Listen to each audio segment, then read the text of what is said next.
Chapter 2243.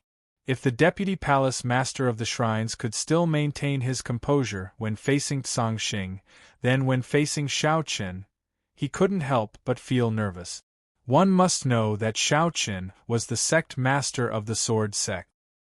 His status was on the same level as Shen Hui's. Moreover, Shao Qin's cultivation had already broken through to the end realm. The deputy palace master knew very well what it meant for a monster like Shao Qin to break through to the end realm. He had personally seen how strong Shen Hui was after breaking through to the end realm. He was definitely the strongest person below the emperor realm. Since Shao Qin could be on the same level as Shen Hui, he definitely wouldn't be weak. The deputy palace master didn't expect Shao Qin to actually appear in Jinluan City. The deputy palace master unconsciously swallowed his saliva. He looked at Shao Qin with a serious expression and said, "Sect Master Shao Qin, this matter." His attitude was obviously completely different from before. Thinking about it, this deputy palace master naturally didn't dare to be disrespectful in front of Shao Qin, let alone be arrogant. He wanted to explain, but before he could finish, Shao Qin interrupted him rudely. "Are you trying to say that this matter is a misunderstanding?" Shao Qin had already guessed what this deputy sect leader wanted to say. In response, Shao Qin sneered in his heart. Upon hearing these words, the deputy hall leader repeatedly nodded his head in agreement. At this point, what else could he do other than say that it was a misunderstanding? Seeing the deputy palace master nod repeatedly, Shao Qin said with an indifferent expression, "Is it just a misunderstanding?" Kicking down the courtyard door and walking in angrily was clearly an affront to Shao Qin. Moreover, those disciples were so disrespectful to Shao Qin just now. It was obvious that Shao Qin wanted an explanation. He also understood Shao Qin's meaning, so when he heard this, the deputy palace master gritted his teeth. He lowered his head and said to Shao Qin, "Sect Master Shao Qin is magnanimous. I was reckless today. I hope Sect Master Shao Qin can forgive me this time." He had no choice but to lower his head and admit his mistake. Otherwise, this deputy palace master knew that it would be difficult for him to walk out safely. Moreover, Shen Hui didn't come personally this time, so in front of Shao Qin, he had to lower his head. He didn't make things difficult for this deputy palace master of the shrines. When he heard this, Shao Qin said indifferently, "Shao Qin, get lost." Similarly, he didn't want to complicate matters. When he heard Shao Qin's words, the deputy palace master immediately left with his people. He didn't want to stay here for even a second longer. He left Shao Qin's place in an extremely sorry state. However, because of this, the deputy palace master also received an extremely important piece of information. Shao Qin had actually come to Jinluan City personally. When he returned to the residence of the shrines and the other shrines with a gloomy face, another deputy palace master asked curiously, "What's wrong?" His face was so gloomy that it was about to drip water. Seeing this, the deputy palace master told him the truth about Shao Qin. When he heard that Shao Qin had actually come to Jinluan City personally, the other deputy palace master fell into deep thought. After a long while, he said, "I'm afraid this matter needs to be reported to the palace master." Shao Qin had personally come to Jinluan City. This was no small matter. After all, with Shao Qin's status, every move he made now could be said to be enough to change the situation of the Great Thousand World. Hence, there was no room for carelessness. They decided to report the news of Shao Qin's appearance in Jinluan City to Shen Hui. Immediately, the two deputy palace masters took out their voice-transmitting talismans and sent a message to Shen Hui. At the shrines, Shen Hui was lazily leaning against a pavilion surrounded by a few beautiful women. Suddenly, a bright light flashed past and directly entered the space between Shen Hui's eyebrows. Immediately, a smile appeared on Shen Hui's face. He chuckled and said, "Shao Qin has personally gone to Jinluan City? Haha, interesting. That's Yin Sheng's territory. Obviously, this voice-transmitting talisman was sent by the two deputy palace masters in Jinluan City. They told Shen Hui about Xiao Chen's appearance in Jinluan City. After learning that Xiao Chen had actually personally appeared in Jinluan City, Shen Hui was curious. At the same time, he also had a premonition that the ancient relic this time would most likely be very interesting. This was because the 10,000 Weapons Mansion was the territory of the Heavenly Yin Tower. Furthermore, Xiao Chen had personally brought people into the 10,000 Weapons Mansion. This was something that could not be ignored. A slight move in one hair would affect the whole body. Shen Hui smiled slightly. Immediately after, he was silent for a moment. Then, he took out a voice-transmitting talisman and told Yin Xing about this matter. Currently, the 10 great Lingtian sects, the shrines, the Heavenly Yin Tower, and the He Tian Mansion were considered to be in one camp. The Sword Sect, the Lunar Palace, and the Heavenly Policy Mansion were in another camp. Other than that, the Saber Sect and the Dan Valley were somewhat neutral. Hence, in terms of relationship, Shen Hui was naturally more inclined towards the Heavenly Yin Tower. Hence, without much hesitation, Shen Hui passed this news to Yin Xing. Looking at Shen Hui's smile, a beautiful woman at the side put her arm around Shen Hui's shoulder intimately and said gently, "Husband, what happened?" "It's nothing." Hearing this, Shen Hui smiled slightly. However, an inexplicable light flashed in his eyes. In Shen Hui's opinion, Jinluan City would probably be very interesting this time. Xiao Chen had personally appeared in Jinluan City. How would Yin Xing deal with this? Would he directly start a war with the Sword Sect? As he thought about this, Shen Hui also replied to the two deputy hall masters of the shrines. He bluntly told them not to provoke Xiao Chen again and to wait for the Heavenly Shadow Tower's response. In any case, the news had already been passed to Yin Xing. Next, it would depend on how Yin Xing would deal with this. For the time being, Shen Hui did not want to offend Xiao Chen. Hence, he did not take any substantial action. In the Heavenly Yin Tower, Yin Xing also quickly received Shen Hui's message. After learning that Xiao Chen had actually appeared in Jinluan City, a cold look flashed in Yin Xing's eyes. It could be said that he and Xiao Chen were old rivals. Back then, in the Wood Realm, Yin Xing had been defeated by Xiao Chen. After that, in all these years in the Great Thousand World, although the two of them had not exchanged blows, Yin Xing had never forgotten his defeat in the Wood Realm. It could be said that Xiao Chen was the first person of the same generation to defeat Yin Xing. This had always bothered Yin Xing. In addition, given the relationship between the Heavenly Yin Tower and the Sword Sect, it was impossible for Yin Xing to pretend that he did not know that Xiao Chen had actually entered the territory of the Myriad Weapon Residence and appeared in Jinluan City. A cold light flashed in Yin Xing's eyes. No one knew what he was thinking. Was he planning to directly attack Xiao Chen? Was he going to kill Xiao Chen in the territory of the Myriad Weapon Residence? However, it was obviously very difficult to do so.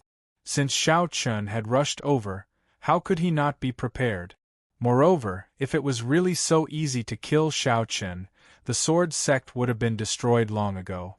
At the same time, as the sect leader of the Sword Sect, if Xiao Chen attacked Xiao Chen, it was almost equivalent to starting a war with the Sword Sect. It should be known that starting a war with the Sword Sect now was not good news. There was still the Heavenly Policy Residence eyeing them covetously. Chapter 2244. Yin Xing was obviously a little nervous about Xiao Chen's appearance in Jinluan City. After all, Xiao Chen was now the sect leader of the Sword Sect.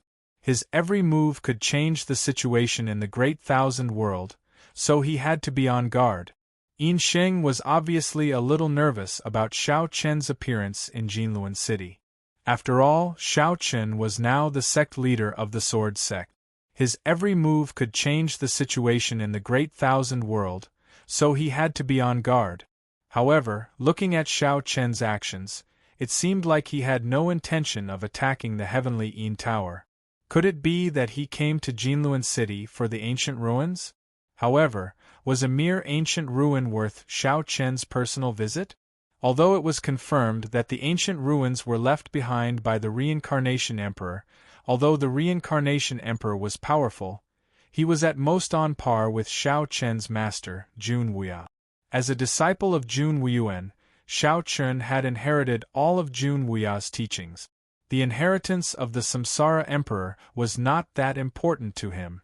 Yin Xing felt strange, but after weighing the pros and cons, he decided to make a trip to Jinluan City personally.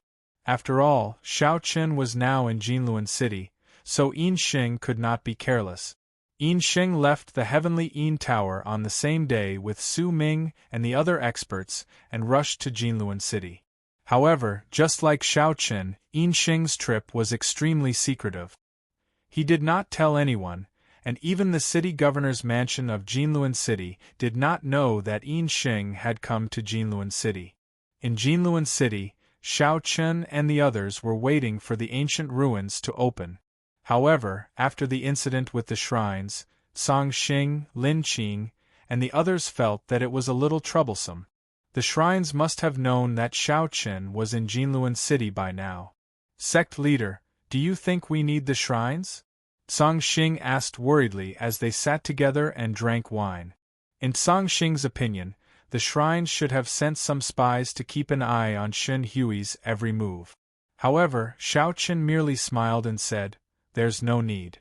Shen Hui won't come." Shen Hui must have already known that he was in Jinluan City. Xiao Chen was even certain that Shen Hui had already told Yin Xing about this. However, Shen Hui would not personally come to Jinluan City. Based on the current relationship between the Sword Sect and the Shrines, the Divine Splendor would not take the initiative to provoke the Sword Sect. Compared to the Divine Splendor, Yin Xing and the Heavenly Yin Tower should be on their guard. After all, this was the Myriad Weapon Residence's territory, the Heavenly Yin Tower's territory. Once Yin Xing found out about him, Xiao Chen wasn't sure what he would do. Would Yin Xing take this opportunity to take a gamble and see if he could stay in the Myriad Weapon Residence forever?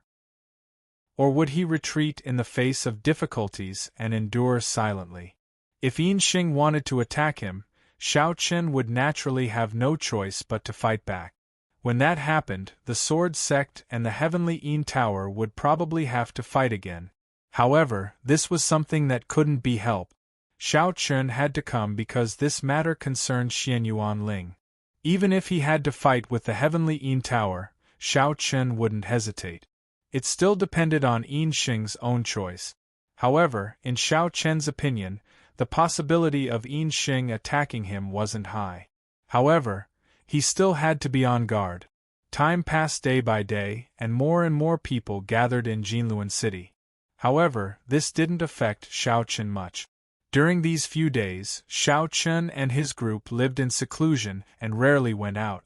Xiao Chen patiently waited for the ruins to open. In the Jinluan City's city lord's residence, Yin Xing had already brought people to Jinluan City 3 days ago. However, he chose to keep the news of his arrival a secret. At this moment, in the pavilion in the backyard of the city lord's residence, Yin Xing was drinking tea as he spoke to a Heavenly Yin Tower expert beside him. "How is it? Is there still no movement from Xiao Chen's side?" Replying to Sect Master, "There isn't. It seems like they are really waiting for the ruins to open." Hearing this, the Heavenly Yin Tower expert replied truthfully, "Came for the ruins?" Hearing this, Yin Xing didn't believe it at all. He didn't believe that Xiao Chen would enter the Myriad Weapon Residence and personally come to Jinluan City for a mere ancient ruin. To ordinary warriors, the Reincarnation Emperor's ruins were indeed very attractive. However, to people like Xiao Chen, there was nothing to be concerned about. Therefore, Yin Xing didn't believe that Xiao Chen came for the ruins. This was simply impossible.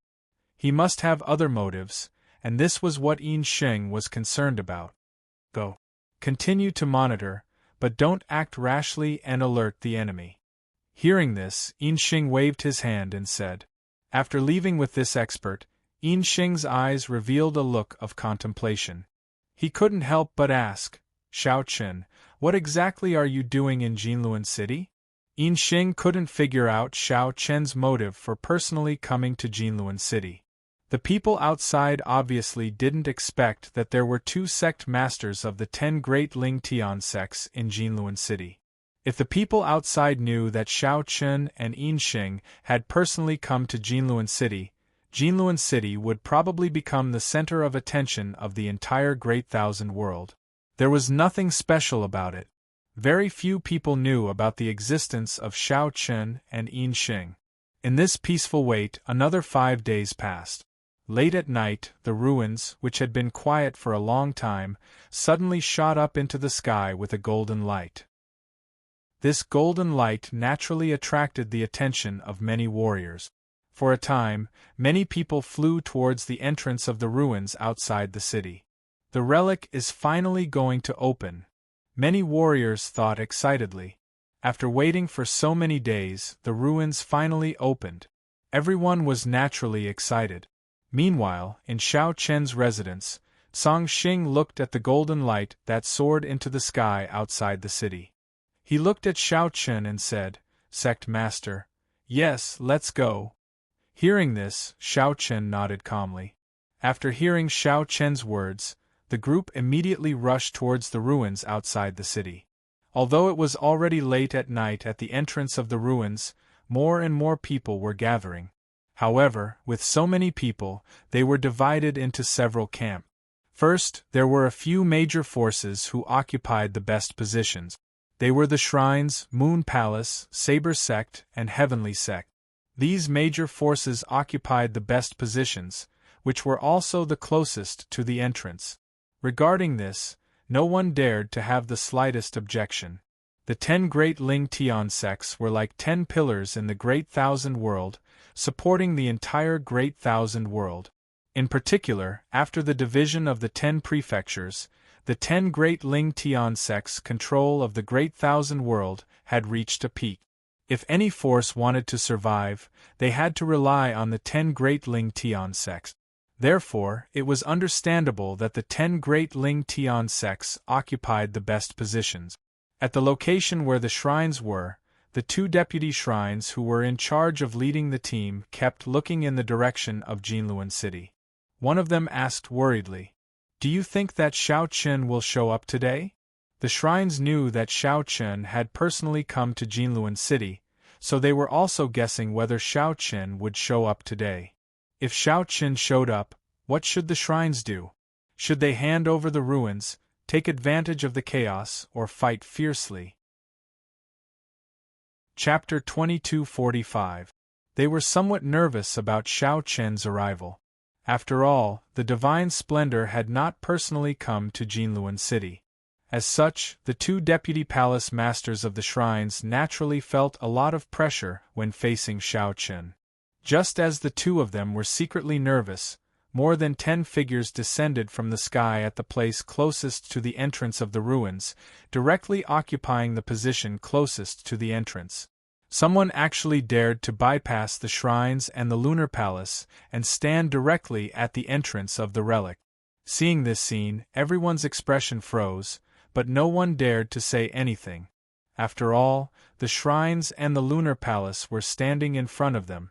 Since someone dared to bypass them and temporarily occupy the entrance, the shrines and the lunar palace would definitely not turn a blind eye to it.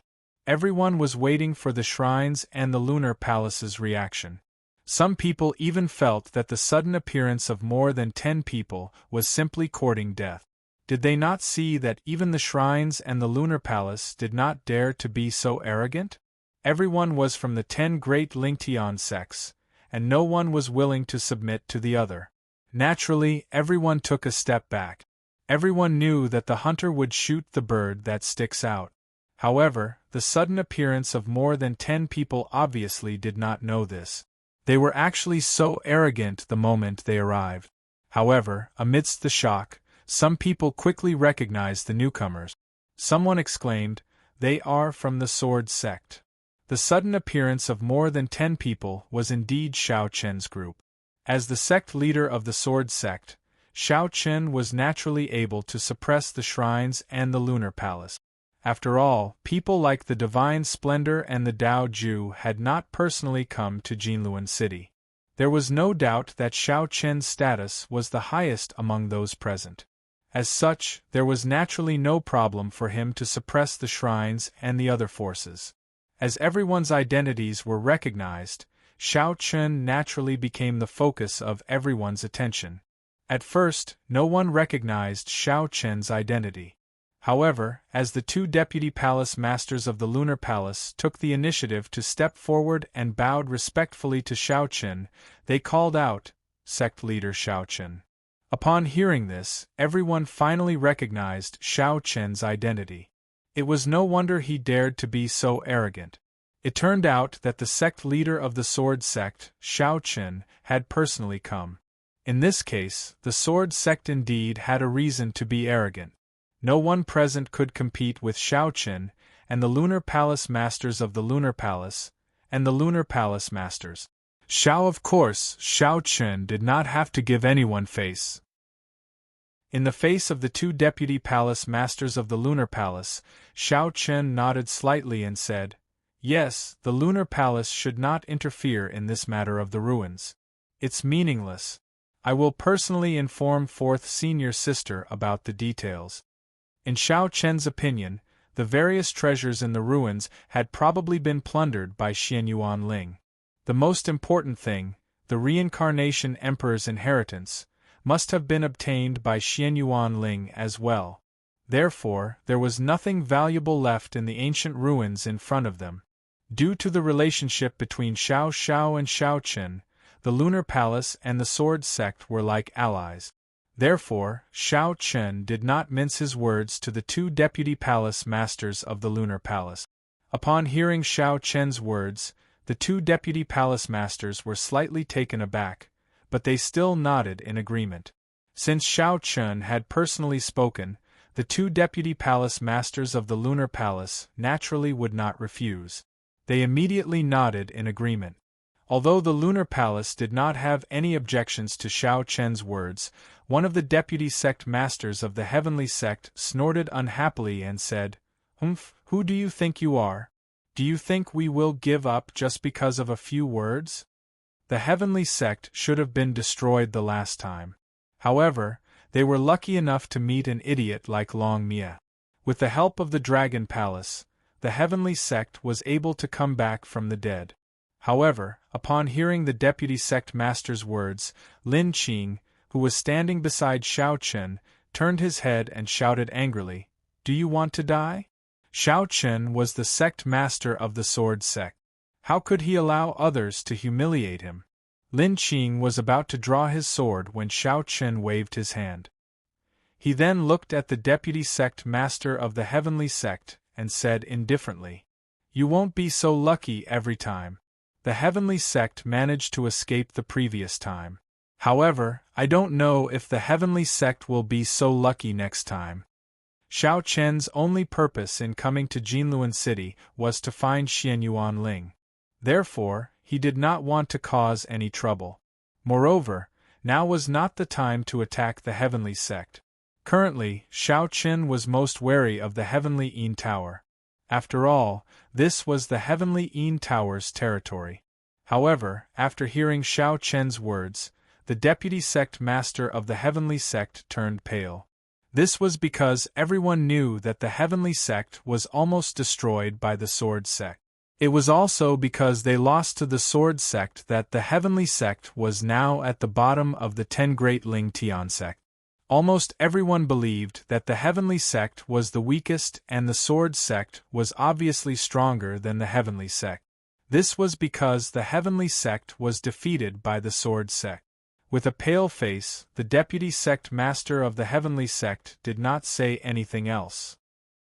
This was because he knew what he was capable of in front of Shao Chen. Moreover, Yang Chen was not present this time. If they were to clash with the Sword Sect, the Heavenly Sect would definitely be at a disadvantage. At that time, if they were to be ruthlessly humiliated by the Sword Sect in front of so many people, the Heavenly Sect's face would be completely lost. Seeing that the deputy sect master of the heavenly sect did not say anything else, Xiao Chun could not be bothered with him.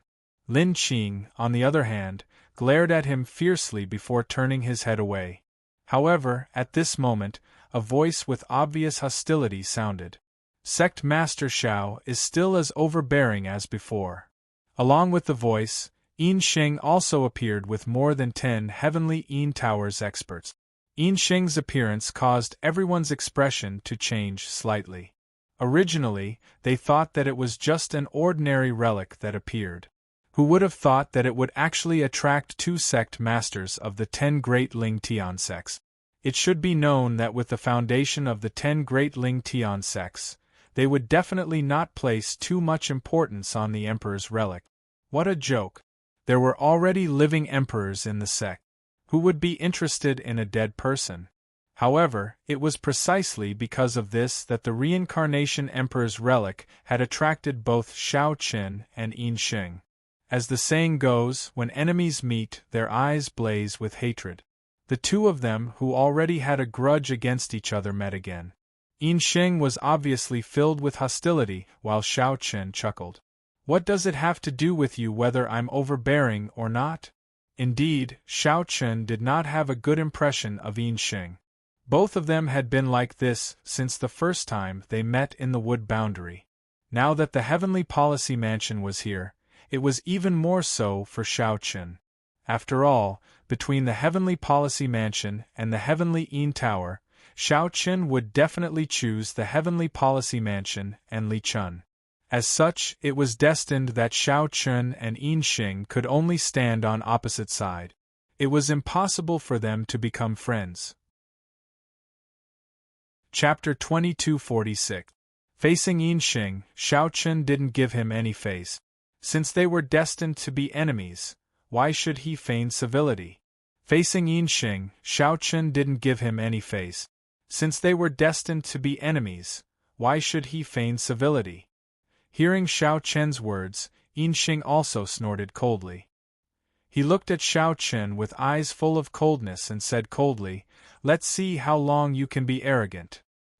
He didn't know why, but every time he faced Xiao Qin, Yin Xing couldn't help but burn with anger. However, he couldn't do anything to Xiao Qin.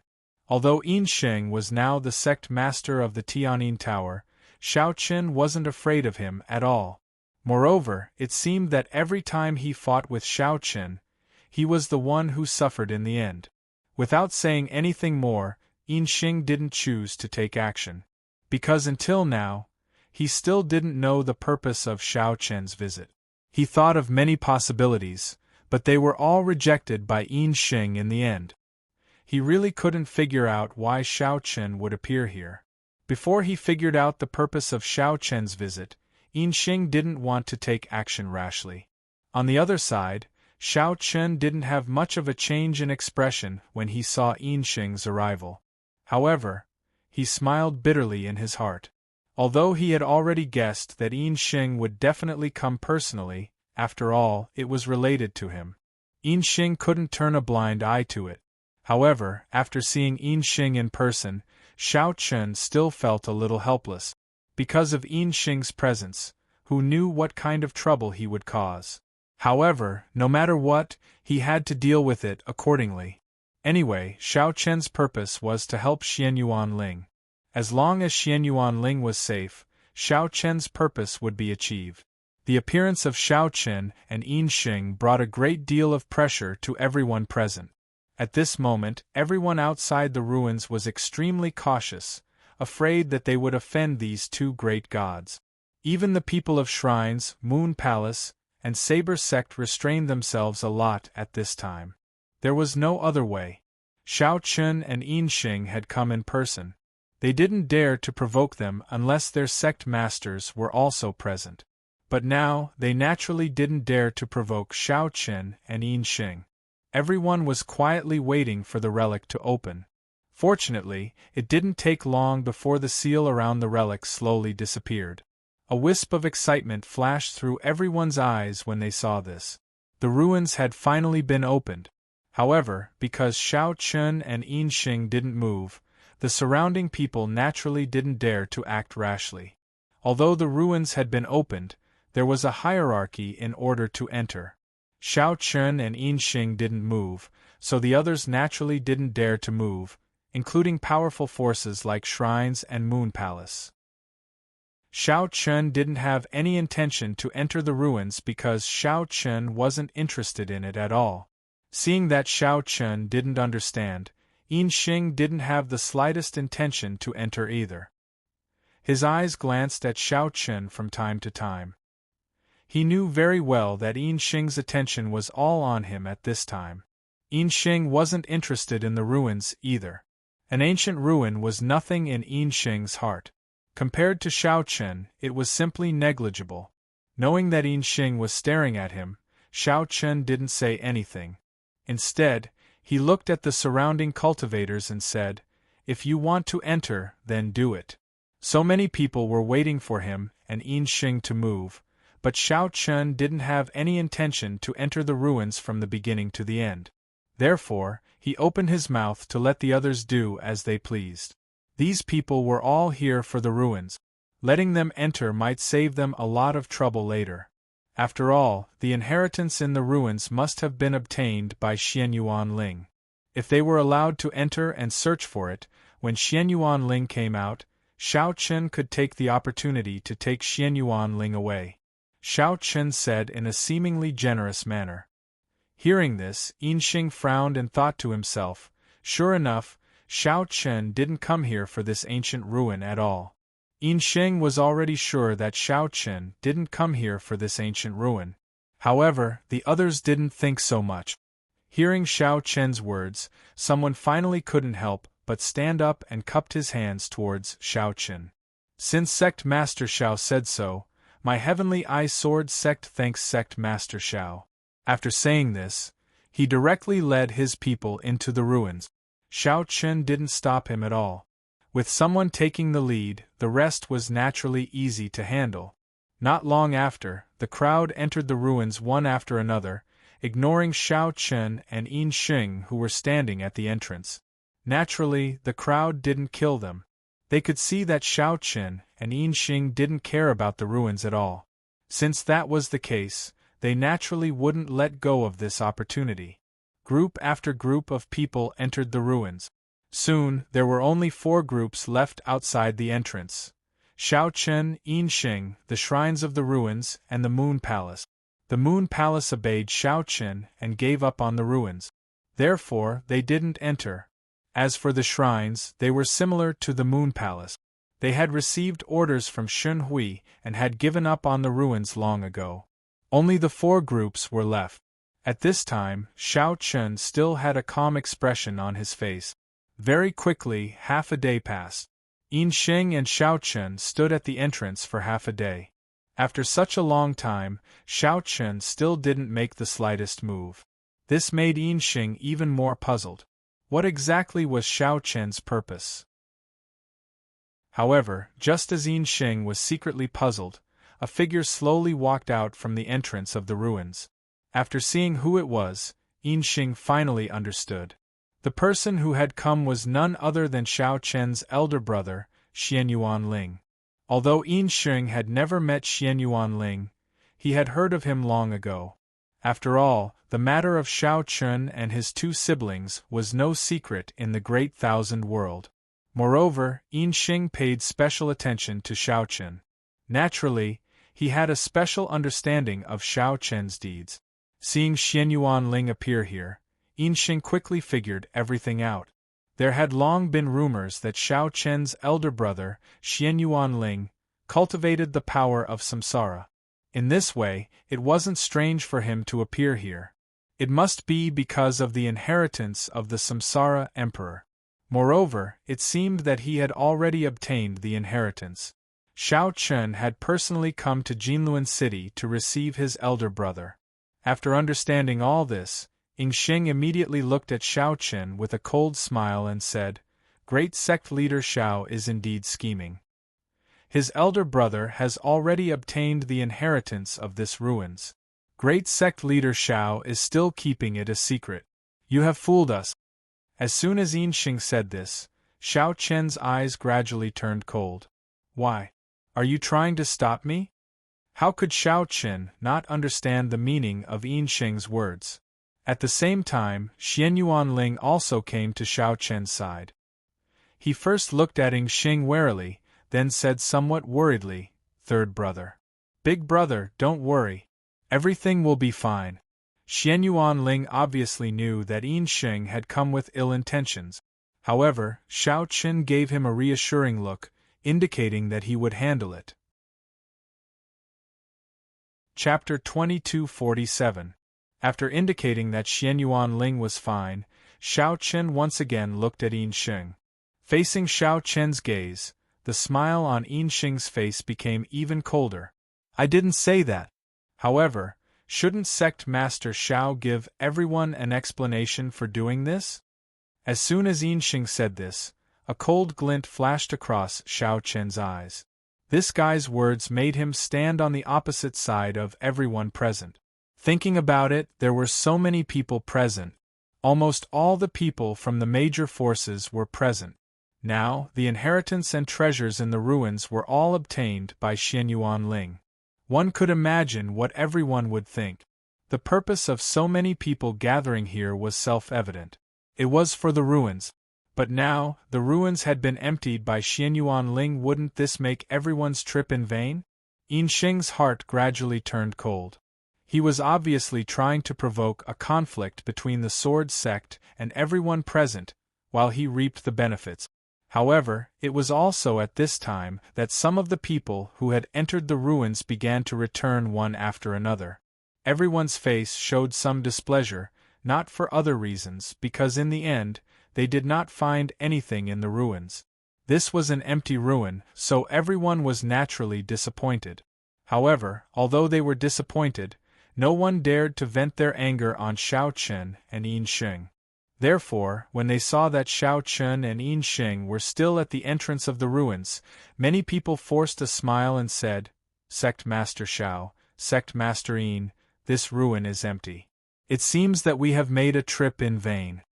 After all, they were unwilling to get involved in the conflict between Yin Xing and Xiao Qian. As mortals, they were not qualified to participate in a fight between immortals. However, at this moment, Yin Xing said with a smile, "Everyone, don't be anxious. I know that this is an empty ruin. However, don't you want to know why this is an empty ruin?" As Yin Xing said this, he looked at Xiao Qian with a cold smile. Hearing Yin Xing's words, everyone who returned from the ruins had different expressions. However, they all stopped in their tracks. Everyone also wanted to know what was going on. Seeing that everyone was interested in this, the smile on Yin Xing's face became even brighter as he said unhurriedly, "Actually, we have to ask Sect Master Xiao of our sword sect, or rather, we have to ask Sect Master Zhao's sworn brother, Xian Yuanling." As soon as Yin Xing said this, everyone's eyes involuntarily looked at Xiao Qian and Xian Yuanling. At the same time, after a pause, Yin Xing continued. Actually, Xian Yuanling was already in the relic before it was opened. It's very normal for everyone to gain nothing after entering the relic, because the inheritance and various treasures of the relic are currently with Xian Yuanling. The moment these words were spoken, everyone looked at Xian Yuanling with eyes that clearly carried a hint of hostility. Thinking about it, it was normal. Everyone gathered here from all over the great thousand world in order to find an opportunity in the ruins. However, in the end, it was all for naught. This was obviously unacceptable. Sensing the hostility in everyone's eyes, Yin Xing sneered in his heart. Now that Xiao Qian had angered everyone, if they were to fight, this motley crew might not be a match for the sword sect. However, Yin Xing would definitely be happy to see this. After all, no matter how strong the sword sect was, how could they offend all the sects in the great thousand world? If that was the case, it would be enough to make the sword sect suffer and even destroy the sword sect. Yin Xing's move was indeed a little sinister. However, just as he was secretly sneering, Xiao Qian suddenly spoke. "The inheritance and treasures of the ruins were indeed obtained by my elder brother. Xiao Chen said slowly without any change in his expression. He did not deny what he had said. After all, it was impossible to hide such a thing even if he wanted to, so he might as well admit it openly. Seeing that Xiao Chen had taken the initiative to admit it, everyone present was stunned. However, before they could recover from their shock, Xiao Chen continued. However, my elder brother has obtained the inheritance of the reincarnation emperor. It's not an exaggeration to say that he's the successor of the reincarnation emperor. Moreover, my elder brother was the first to discover the ruins. Before the ruins were discovered, my elder brother had already found the location of the ruins. Therefore, even if it's based on who came first, the ruins should belong to my elder brother.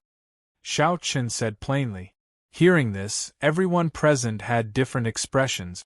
Some felt that Xiao Chen's words made sense, while others felt that they were not convinced. After memorizing everyone's expressions, Xiao Chen continued.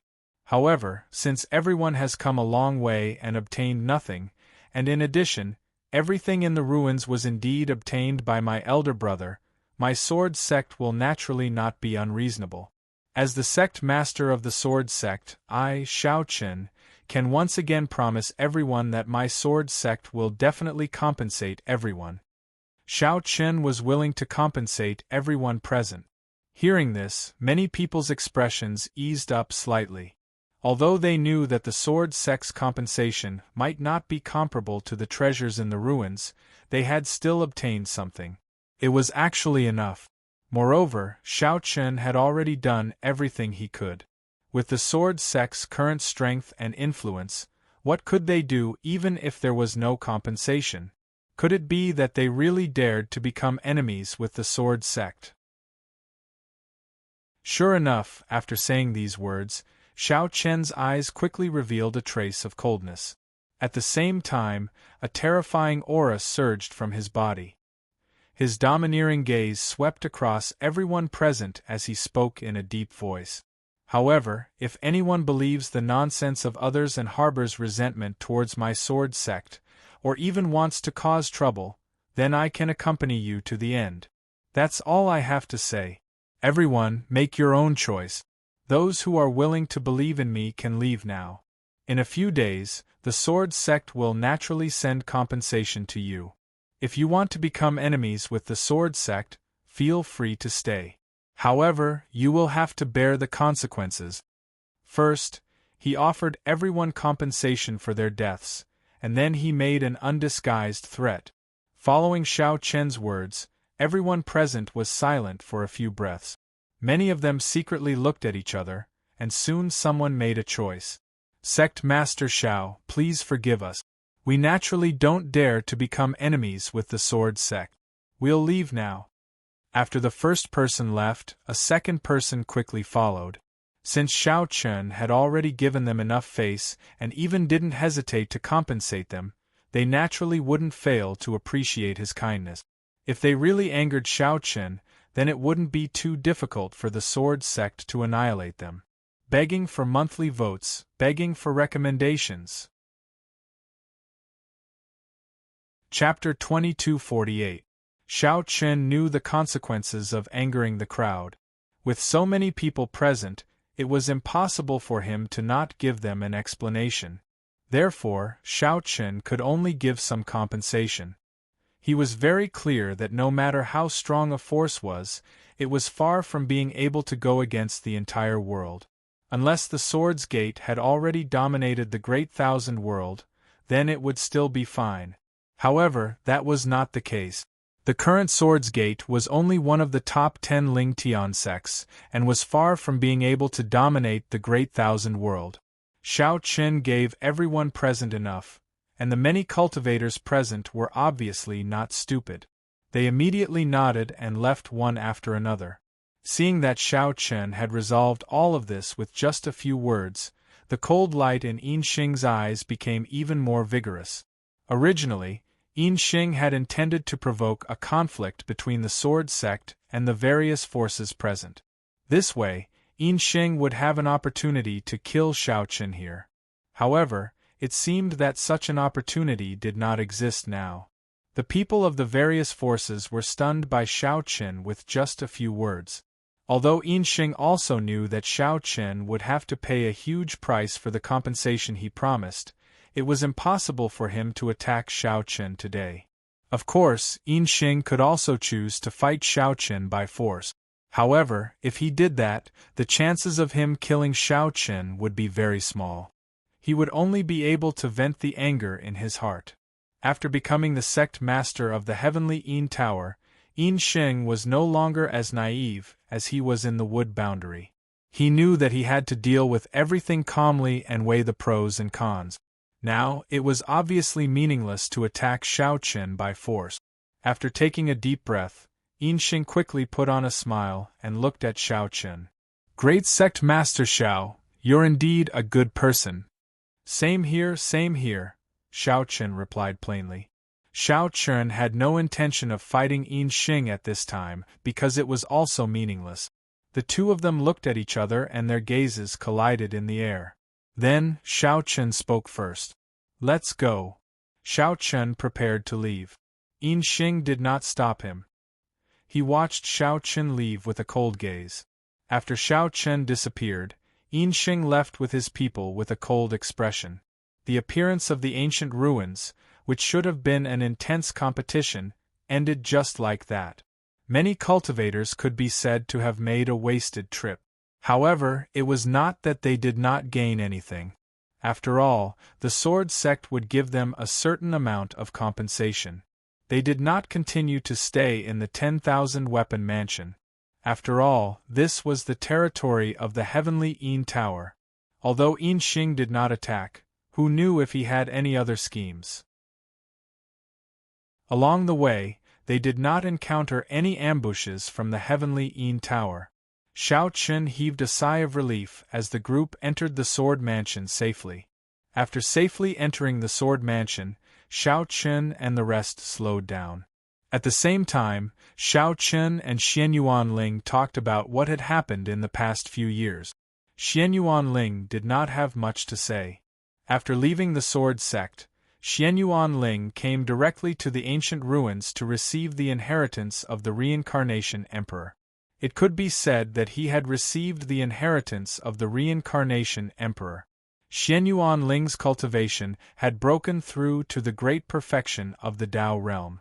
He only needed one more step to break through to the End realm. Shao Chen was naturally happy to see such an improvement.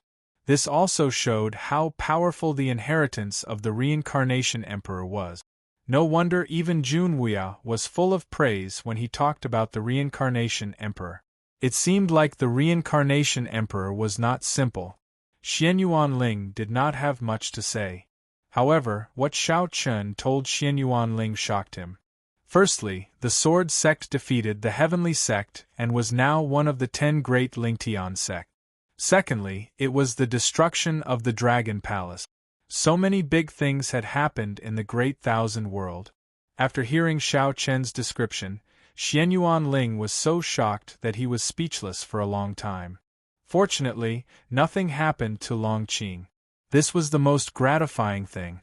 They returned to the Sword Sect safely. Long Qing was also very happy to see Xian Yuanling. However, at this moment, there were 2 pairs of big eyes looking at Xian Yuanling curiously. These 2 were Shao Chen's sons, Xiao Yao and Xiao Lao. These 2 brats had just turned 6 years old. It was the time for them to be mischievous. The 2 brats were also filled with curiosity towards Xian Yuanling, whom they had never seen before. This was because they could tell that this person had an unusual relationship with their father and mother. Shao Chen naturally saw Xiao Yao and Xiao Lao. He waved at them and said, "This is your uncle. Hurry up and greet him." Xian Yuanling and Shao Chen were sworn brothers. Naturally, he was Xiao Yao and Xiao Lao's uncle. Hearing this, the 2 boys called out timidly, "Uncle." Shao Chen was very strict with the 2 boys. He was different from Qin Shuru and the other girls. Therefore, when facing Shao Chen, Xiao Yao and Xiao Lao seemed to be a little afraid of their father. However, it was strange. Although they were afraid, these 2 boys liked to stick to Shao Chen. Hearing this, Xianyuan Ling smiled and nodded. He sighed in his heart. After a period of seclusion, Xiao Chen already had 2 fat boys. Xianyuan Ling liked the 2 boys very much. Xiao Chen also said that he hoped that Xianyuan Ling would accept Xiao Yao as his disciple. Xiao Lao had already become Long Qing's disciple. Xiao Yao naturally wanted to become Xianyuan Ling's disciple.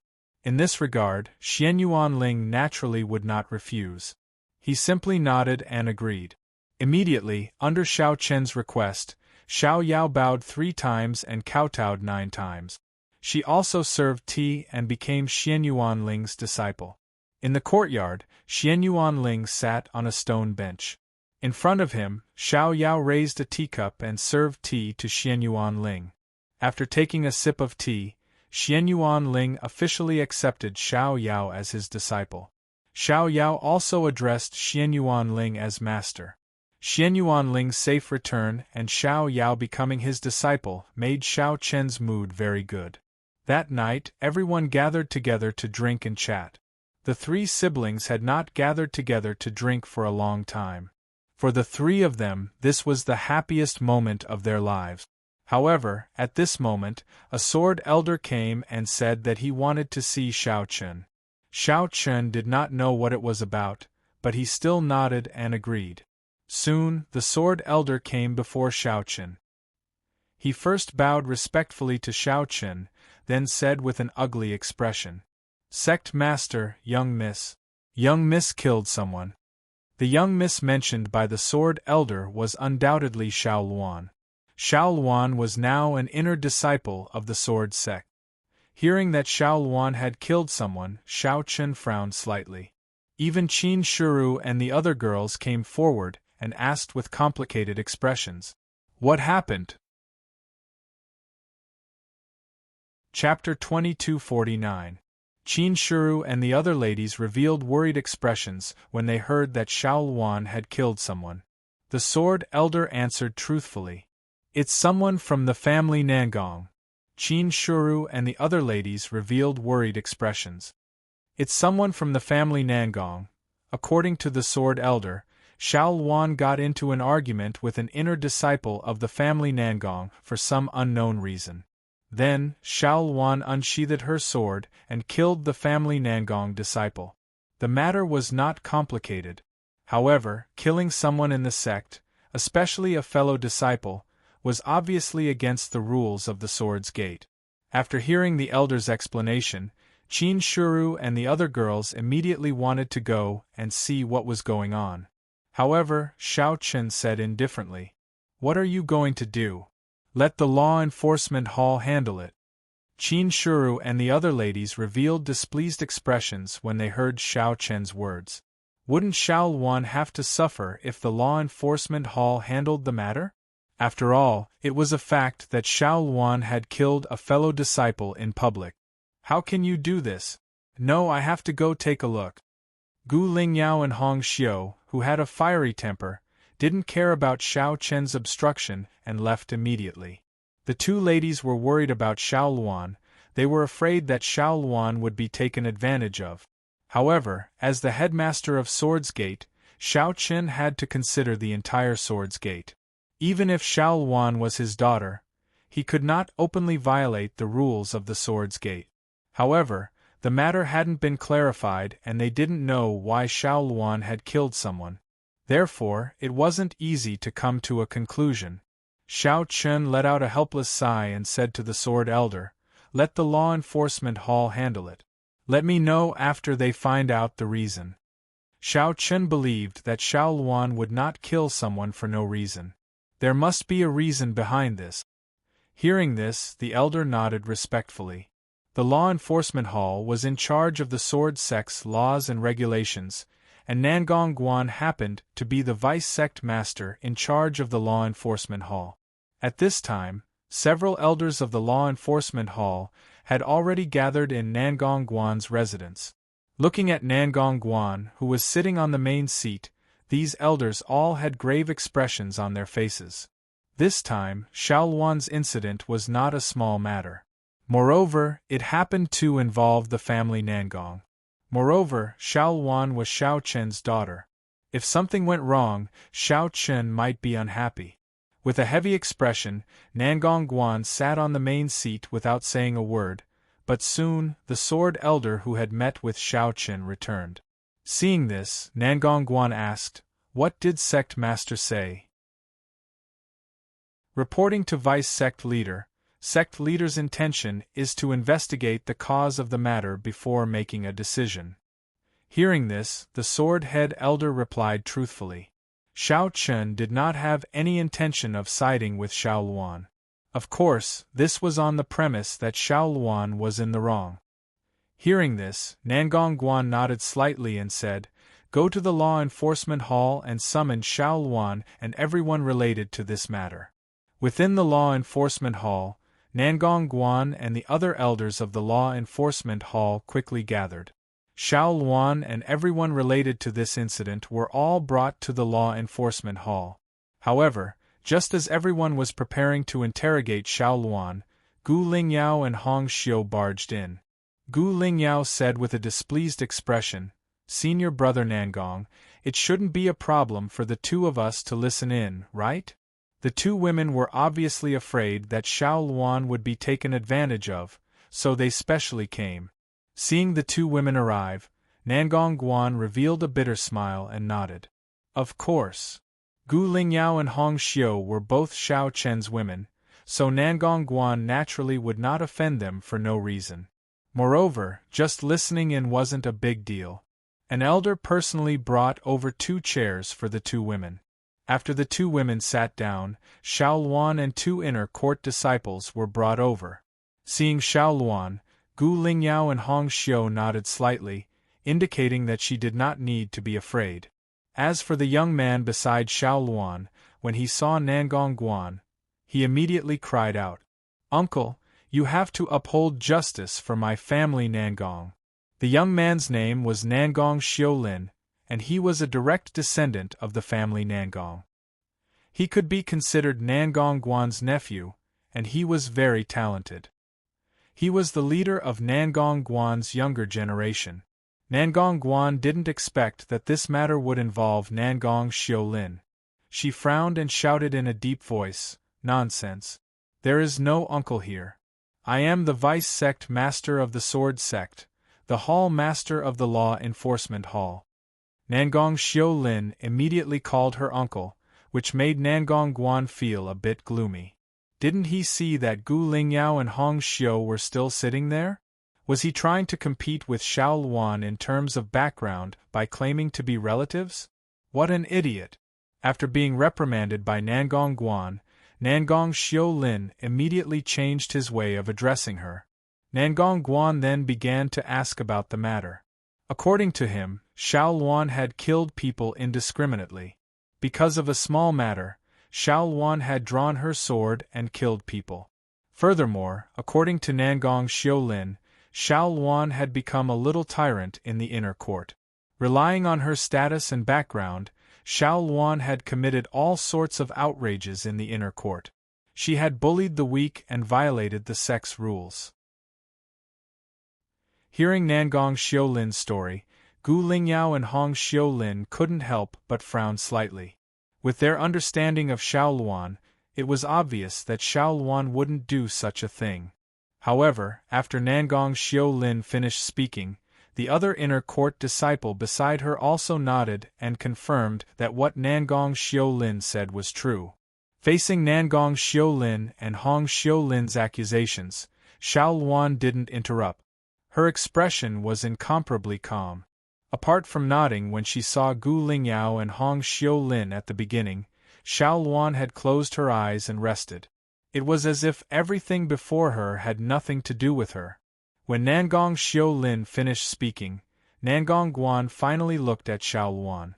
Seeing Xiao Luan's calm expression, Nangong Guan was secretly curious, but she still asked, "Xiao Luan, do you have anything to say?" Hearing Nangong Guan's question, Xiao Luan slowly opened her eyes and said in a neither servile nor overbearing manner, "Yes." As she spoke, Xiao Luan cast a disdainful glance at Nangong Xiulin. Seeing that, A trace of anger flashed through Nangong Xiulin's eyes. However, Xiao Luan ignored it and turned her head to look at Nangong Guan. Everything that Nangong Xiulin said just now, I can only say that you're twisting the truth and are shameless. In Nangong Xiulin's words, Xiao Luan was a person who relied on her status and background to do whatever she wanted in the inner court. Of course, Xiao Luan wouldn't admit to that. Hearing Xiao Luan's words, Nangong Xiulin immediately shouted coldly. Xiao Luan, I think you're the one twisting the truth.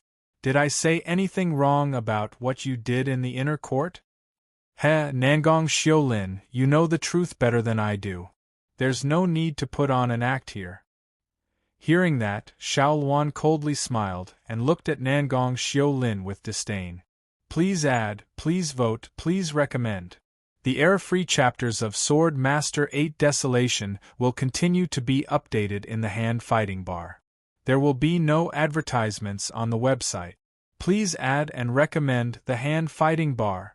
If you like Sword Master 8 Desolation, please add Sword Master 8 Desolation. Chapter 2250. While Xiao Luan and Nangong Xiulin were arguing in the law enforcement hall, Gu Lingyao and Hong Xiu personally went to the law enforcement hall out of worry. However, Xiao Chun had been extremely calm the entire time. One could even say that he did not care. Tian Yu walked up to Xiao Chun angrily and asked through gritted teeth, "Are you really not going to care about Luan Luan?" From Tian Yu's point of view, Xiao Luan was Xiao Chen's daughter. Furthermore, Tian Yu knew Xiao Luan's character well. She would not kill someone for no reason, let alone someone from the same sect. Growing up in the sword sect, Xiao Luan's feelings for the sword sect were unimaginable. Tian Yu did not understand what Xiao Chen was thinking. Hearing this, Xiao Chen gently pulled Tian Yu over and sat her down beside him. He smiled and said gently, "Don't worry. Luan Luan is my daughter. Of course, I know what she is and I believe in her. Then why aren't you showing up?" Tian Yu asked in confusion. Haha, after all, the child has grown up. There are some things that she needs to learn to face on her own. This incident may be a good experience for Luan Luan. It will let her know that in this world, other than strength, there are many things that are indispensable. With that, Xiao Chen retracted his gaze and said to himself, "You can't be too naive about some things. Alright, I won't interfere in this matter. You guys can do as you see fit." Tian Yu did not understand what Xiao Chen meant.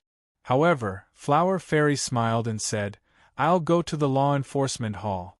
With that, the Fairy of 100 Flowers floated away. Looking at the departing figure of the Fairy of 100 Flowers, the corners of Xiao Chen's mouth unconsciously curled into a smile. At the same time, he thought to himself, still too inexperienced. From Xiao Chen's point of view, although Xiao Luan had gone through a series of trials, she was still too inexperienced. While Xiao Chen was sighing, Xiao Luan recounted everything that had happened in the law enforcement hall. In Xiao Luan's words, Nangong Xiulin became the person who abused her status and background to bully the weak.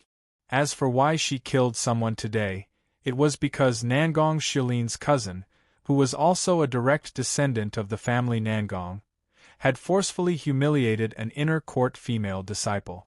This made Xiao Luan was furious and decided to kill Nangong Xiulin. Hearing that Nangong Min had done something worse than a beast, Hong Xiu and Gu Lingyao's faces darkened. They felt that Xiao did the right thing. Xiao Luan deserved to be killed. However, in the face of Xiao Luan's words, Nangong Xiulin smiled faintly and said, "Ridiculous. What a joke. Xiao Luan, even if you're the daughter of the sect master, you can't confuse right and wrong like this." Xiulin SS Xiulins. Nangong Xiulin, you know whether I'm speaking the truth or not. Are you still going to deny it? Xiao Luan didn't expect that Nangong Xiulin would still deny it. However, Nangong Xiulin didn't care about Xiao Luan's anger. She even smiled coldly at Xiao Luan. It was as though she was saying, "You're too inexperienced to fight with me. Nangong Shilin turned to Nangong Guan and said with grief and indignation, Vice Sect Master, Xiao Luan is slandering and framing me. I hope Vice Sect Master can uphold justice for me. Nangong Shilin actually took the initiative to complain. Xiao Luan couldn't help but scold her. Nangong Shilin, don't you have any shame? Xiao Luan didn't expect Nangong Shilin to be so thick-skinned and still refused to admit it. However, Nangong Guan said calmly, Xiao Luan, since you said that Nangong Shilin and Nangong Min bullied others in the inner court, and that you killed Nangong Min because he raped a female disciple, do you have any evidence? Since Xiao Chun said that he would let the law enforcement hall handle this matter, Nangong Guan would naturally be impartial.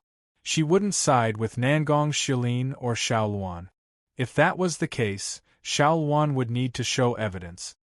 Hearing Nangong Guan's words, Xiao Luan said coldly, Vice Sect Master, you can bring that female inner court disciple here.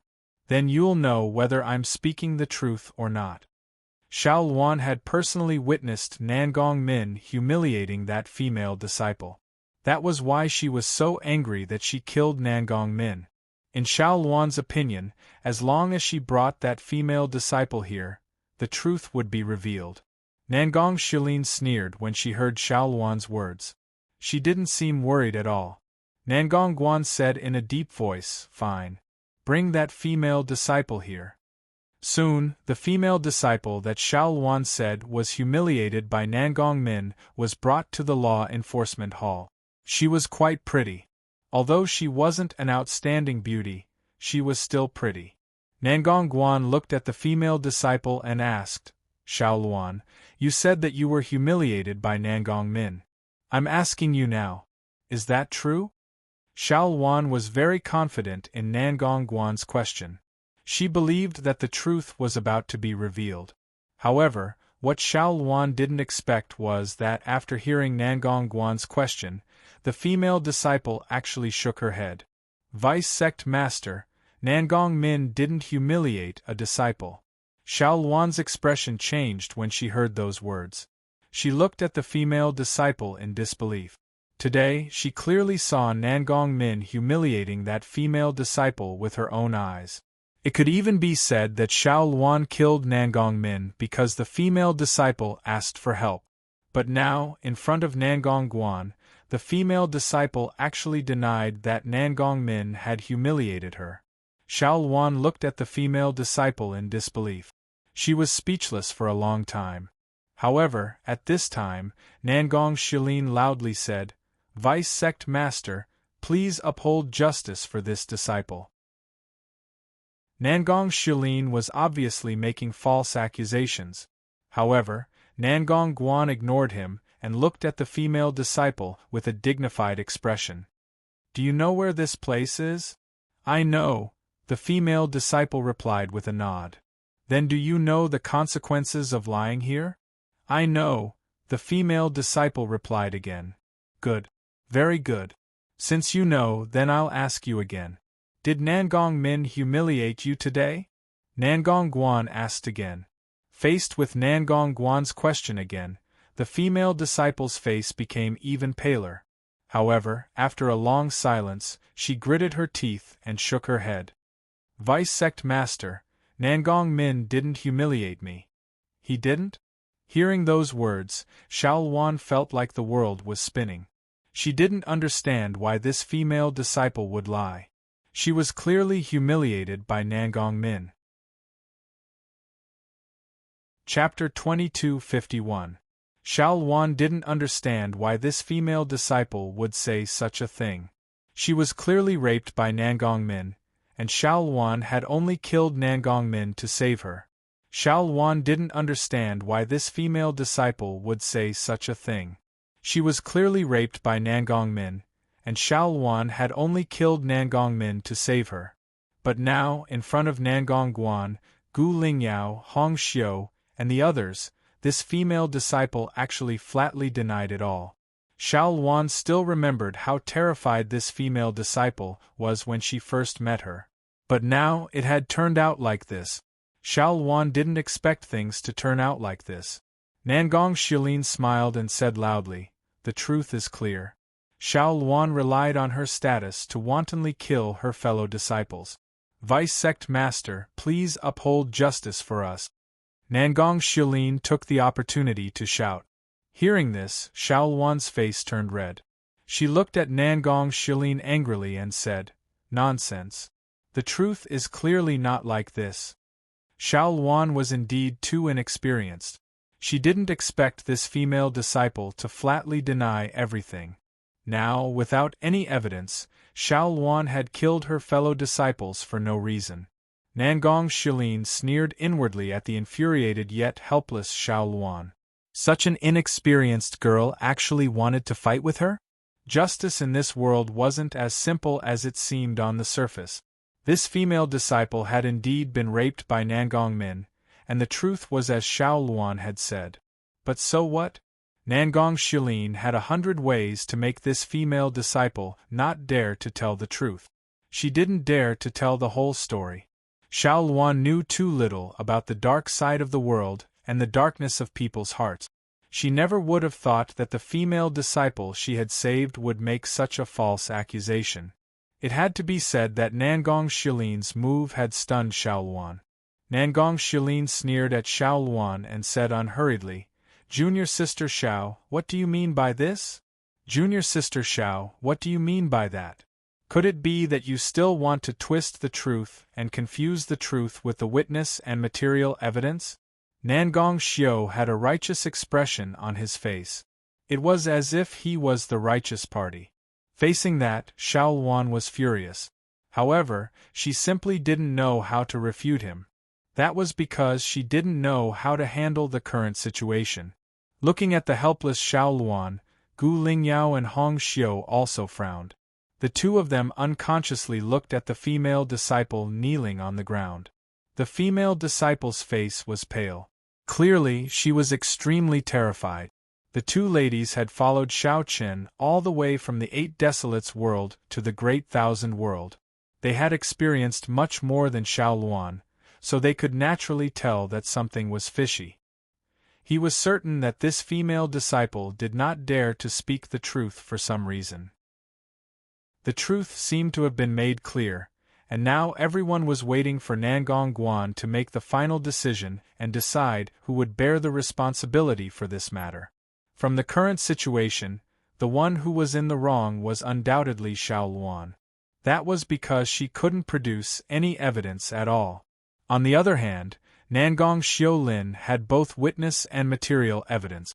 Seeing that Xiao Luan was forced into a corner, a woman in a white dress slowly walked in from outside the courtyard. She had a gentle and moving temperament. She was Xiao Luan's second mother, 100 Flower Fairy. 100 Flower Fairy's appearance shocked everyone present. Even Nangong Guan, who was sitting on the main seat, stood up and called out, "Second Madam." Facing Nangong Guan's greeting, 100 Flower Fairy revealed a faint smile and bowed, "Senior Brother Nangong." Compared to when she faced Gu Lingyao and Hong Xiu, Nangong Guan was clearly more serious. From Nangong Guan's point of view, although 100 Flower Fairy and the other two all had the same temperament as Xiao Qin, Gu Lingyao and Hong Xiu were far inferior to 100 Flower Fairy in certain aspects. As Xiao Qin's second wife, Nangong Guan was very clear on how terrifying 100 Flower Fairy was. She was a woman with monstrous wisdom and was very intelligent. She was far superior to Hong Xiu and Gu Lingyao. 100 Flower Fairy's arrival made Nangong Guan feel that there might be a change in the situation. Gu Lingyao and Hong Xiu also stood up and walked in front of 100 Flower Fairy, their expressions somewhat unfriendly. "Elder sister, the situation is a bit difficult to handle." Gu Lingyao and Hong Xiulin were present the entire time. It could be said that the current situation was extremely unfavorable for Xiao Luan. However, 100 Flower Fairy still smiled and said, "Don't worry, I'm here." After saying this, 100 Flower Fairy turned to look at the aggrieved Xiao Luan, then glanced at the somewhat dazed Nangong Shilin, and finally fixed her gaze on the female disciple. 100 Flower Fairy didn't care about a junior like Nangong Shilin at all. However, when facing Hundred Flower Fairy, Nangong Shilin didn't know why, but she couldn't help but feel nervous. In Nangong Shilin's eyes, Hundred Flower Fairy was an extremely beautiful woman. Although Gu Lingyao and Hong Xiu were also very beautiful, in terms of temperament, Hundred Flower Fairy was completely different from them. However, it was Hundred Flower Fairy's temperament that caused Nangong Shilin to be shocked. Of course, Nangong Shilin wasn't a fool. She knew that Hundred Flower Fairy wasn't a woman she could covet, so she only gave her an infatuated glance before hurriedly retracting her gaze. Hundred Flower Fairy didn't care about the change in Nangong Shilin's expression at all. She turned to Nangong Guan and said indifferently, "Senior brother Nangong, may I ask a few questions?" "Of course." "Second madam, please," Nangong Guan replied straightforwardly. With Nangong Guan's permission, Hundred Flower Fairy walked in front of the female disciple. Although she was also a woman, when facing Hundred Flower Fairy, the female disciple was dazed. She sighed in her heart. There was actually such a perfect woman in this world. Compared to Hundred Flower Fairy, even she felt inferior. Hundred Flower Fairy didn't release any aura, nor did she try to pressure the female disciple. Hundred Flower Fairy walked in front of the female disciple and said indifferently, "East Sword City's Zhou clan's young miss, Zhou Yuan. Your father is called Zhou Qiang, right?" Hearing Hundred Flower Fairy's words, Zhou Yuan's expression changed. Nangong Shilin's expression also became serious. She immediately revealed Zhou Yuan's identity. In response, Zhou Yuan silently nodded. Seeing this, Hundred Flower Fairy indifferently glanced at Nangong Shilin and said, "Your father seemed to have lost his way. However, he just so happened to be met by my people.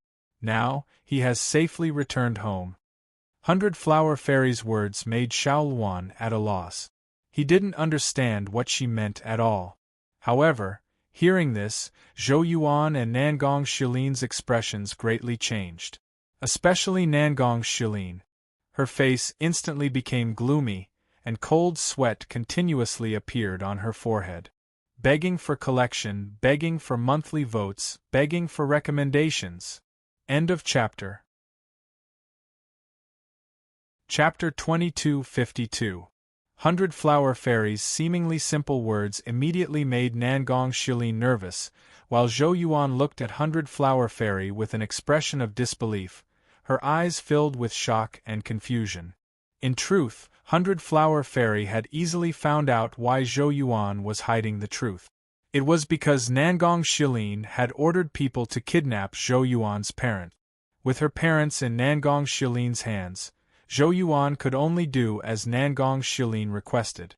That was why she hid the truth and refused to admit that Nangong Min had raped her. Hundred Flower Fairy easily dispelled Nangong Shilin's little trick. With Hundred Flower Fairy's means, rescuing Zhou Yuan's parents from Nangong Shilin's clutches wasn't a difficult task at all. Hundred Flower Fairy smiled faintly and looked outside the door. Soon, 2 sword sect elders led 4 inner sect deacons and Zhou Yuan's parents in. Seeing that her parents were safe and sound, Zhou Yuan cried tears of joy. Nangong Shilin, on the other hand, felt a chill run down her spine. Her legs went soft and she fell to the ground. These 4 inner sect deacons were more or less related to the family Nangong and were extremely respectful to Nangong Shilin. Today, the 4 of them had followed Nangong Shilin's orders to take Zhou Yuan's parents away. But at this moment, Hundred Flower Fairy easily dispelled all of Nangong Shilin's tricks. Looking at Zhou Yuan again, Hundred Flower Fairy said indifferently, "Now you can be at ease and speak the truth." Hearing Hundred Flower Fairy's words, Zhou Yuan took a deep breath, then looked at Nangong Wan and spoke in a deep voice. "Vice sect leader, this disciple can testify that senior sister Xiao Luan indeed killed Nangong Min to save me. Today, Nangong Min, since her parents were safe and sound, Zhou Yuan no longer had any misgivings and spoke the truth. Today, when Nangong Min was doing something improper to her, Xiao Luan happened to see it. With Xiao Luan's personality, she naturally couldn't sit idly by and watch, so she got into an argument with Nangong Min. As the young master of the Nangong family, Nangong Min was used to being arrogant. Even when facing Xiao Luan, he wasn't afraid at all. Both sides refused to back down. In the end, Xiao Luan killed Nangong Min in a fit of anger. The truth was already very clear, and it was exactly as Xiao Luan had said. As Zhou Yuan revealed the truth, Nangong Shilin's face was already as pale as a sheet of paper. He knew that he was finished. With Nangong Guan's personality, even if he was a direct descendant of the family Nangong, it would still be difficult for him to escape punishment. He might even be crippled of his cultivation and kicked out of the sword sect. In the end, Nangong Shilin was harmed by Nangong Min. Nangong Min was stupid and fell into Xiao Luan's trap. Who was Xiao Luan?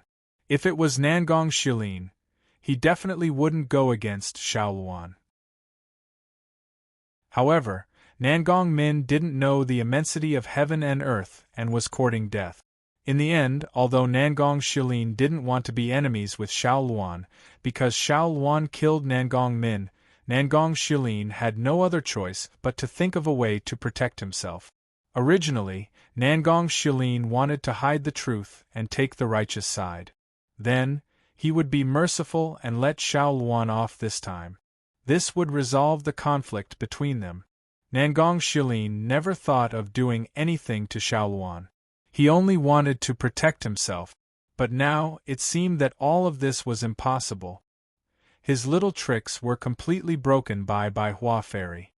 Hearing Zhou Yuan's story, Nangong Guan's face was as gloomy as iron. In the past few years, Nangong Guan had been busy with other matters in the sword sect and rarely paid attention to the family Nangong.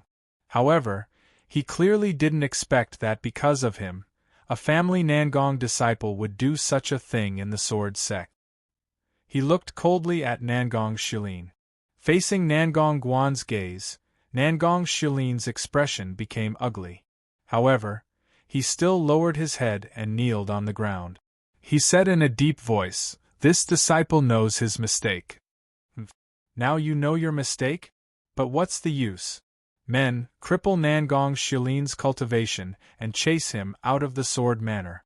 Nangong Guan was extremely disappointed in Nangong Shilin and shouted without hesitation. Nangong Shilin panicked when he heard Nangong Guan's words. He looked regretful as he begged for mercy. "Uncle, I really know my mistake. I won't do it again." Nangong Shilin naturally couldn't accept his cultivation being crippled.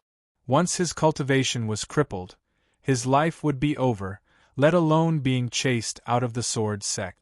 After hearing Nangong Shilin's begging, Xiao Luan hesitated for a while before saying, "Vice Sect Master, although Nangong Shilin is at fault, this isn't the end of it.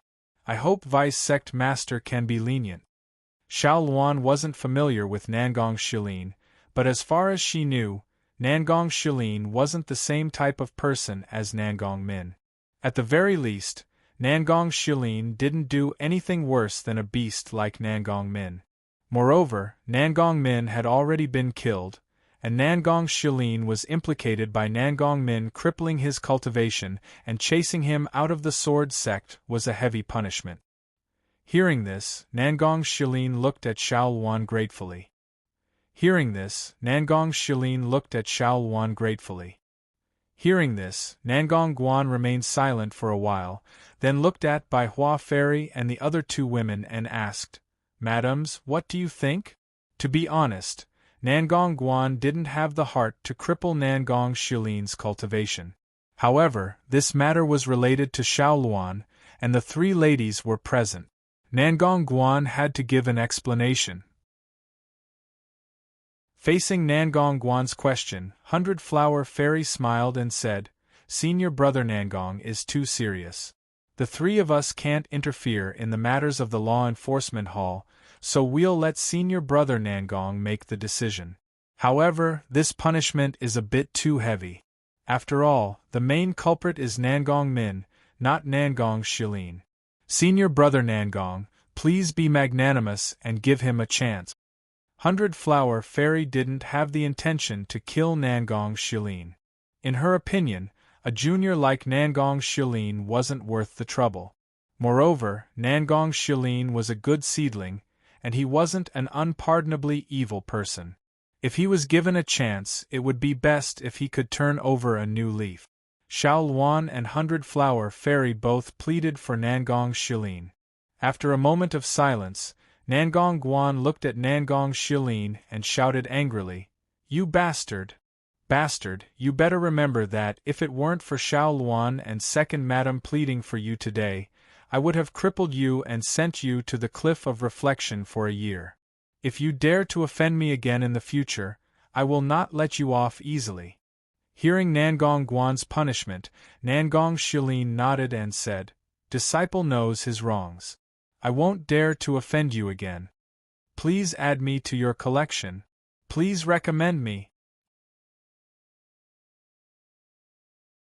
Chapter 2253. Nangong Shilin was punished by the Cliff of Reflection for a year.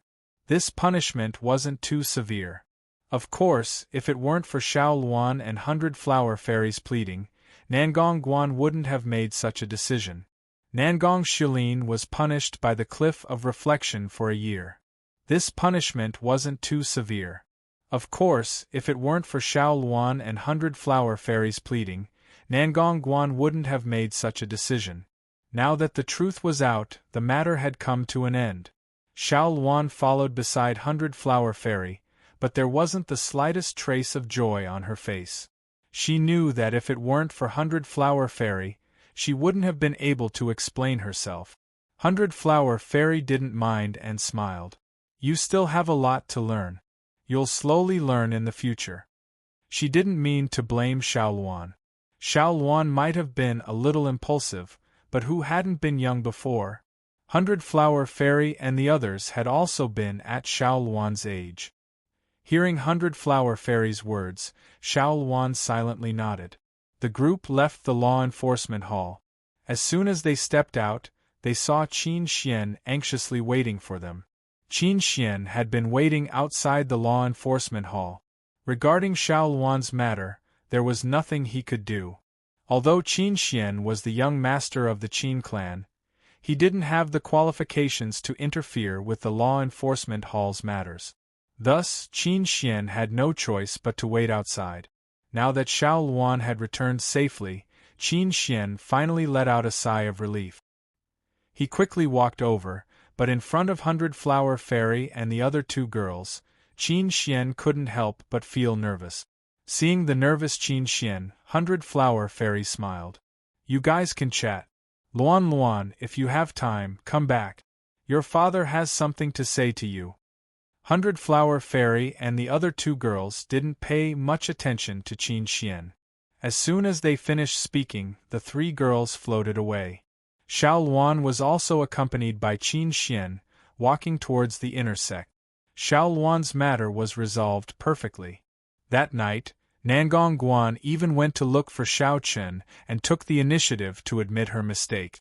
As the vice-sect master in charge of the law enforcement hall, Nangong Guan blamed herself for what her family Nangong had done in the sword sect. However, Xiao Chen didn't blame Nangong Guan.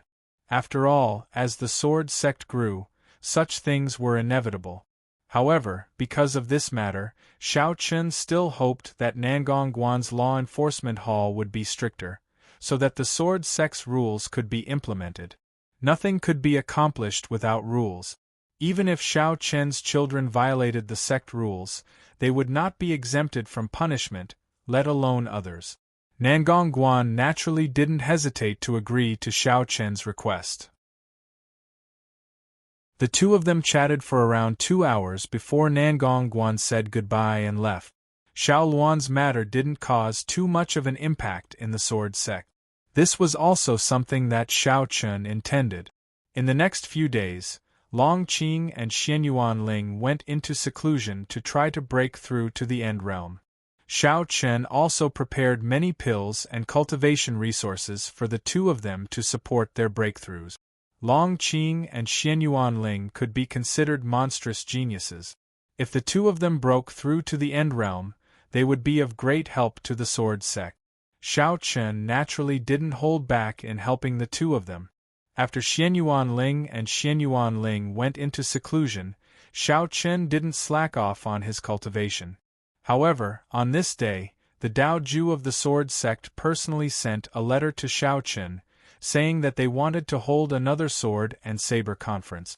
Xiao Chen had heard of this sword and saber conference before. It could be considered a tradition between the sword sect and the sword sect. In the past, before the sword sovereign Patian fell, the sword sect and the sword sect would hold a sword and saber conference every once in a while, allowing the elite disciples of the sect to fight. Sword and saber cultivators were old enemies since ancient times. The sword sect and the sword sect, one was a holy land for saber cultivators, while the other was a holy land for sword cultivators. Naturally, they were filled with competition. Therefore, the sword and saber conference could be considered a grand event in the great wide world. However, with the decline of the sword sect, the sword and saber conference had not been held for many years. To put it bluntly, the sword sect was no longer qualified to be mentioned in the same breath as the sword sect. However, with the rise of the sword sect and the rise of the sword sect, the restless Daoju once again thought of the sword and saber conference. Xiao Chen didn't reject Daoju's invitation, but he also didn't accept it. He told Nangong Guan, Song Xing, and the other deputy sect leaders about this matter. When they heard that Daoju proposed to hold another sword and saber conference, they all spoke up. Sect leader, the sword and saber conference is a tradition between the sword sect and the saber sect. If it's held again, it can be considered a grand event. Yes, that's right. However, the sword and saber conference is for the elite disciples of both sides to fight. It's said that the 10 great saber disciples of the saber sect are all extremely talented people. If they fight, I'm afraid our disciples will be at a disadvantage. Lin Qing, what are you talking about?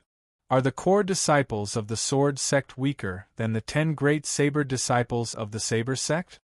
In addition to the outer disciples, inner disciples, and core disciples of the saber sect, there were also the 10 great saber disciples.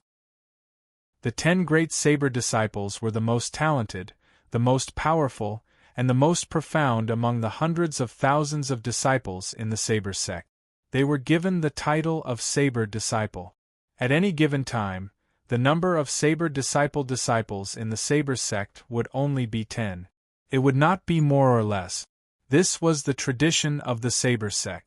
When Lin Qing mentioned the saber disciples, there was clearly a trace of admiration on his face. This was because no matter what, the 10 great saber disciples of the saber sect were a special feature of the saber sect.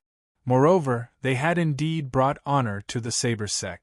This was why Lin Qing felt that if the saber sword conference was held, then the core disciples of the sword sect probably wouldn't be a match for the 10 great saber disciples. Lin Qing's words are correct. According to what I know, the 10 great saber disciples this time have all reached the end realm. Their strength is close to the elders of the saber sect. They can't be underestimated. End realm cultivation was indeed not bad. Moreover, to be able to become a saber disciple, their combat strength obviously wouldn't be weak. This point was even more unquestionable. Everyone spoke out. Hearing this, Xiao Chen, who was sitting on the main seat, smiled slightly. 10 great saber disciples, that's interesting. However, today we are discussing whether or not to agree to this saber sword conference. Everyone, please directly state your position. Whether or not to agree to the saber sword conference. Hearing Xiao Chen's words, everyone fell into hesitation. First of all, this saber sword conference was definitely a matter of face. Looking at the current situation, if the core disciples of the sword sect wanted to defeat the 10 great saber disciples of the saber sect, their chances were not high. If they lost too badly, wouldn't the sword sect lose face? They were afraid of failure. However, seeing this, Xiao Chen smiled and said, "Actually, in my opinion, failure is nothing.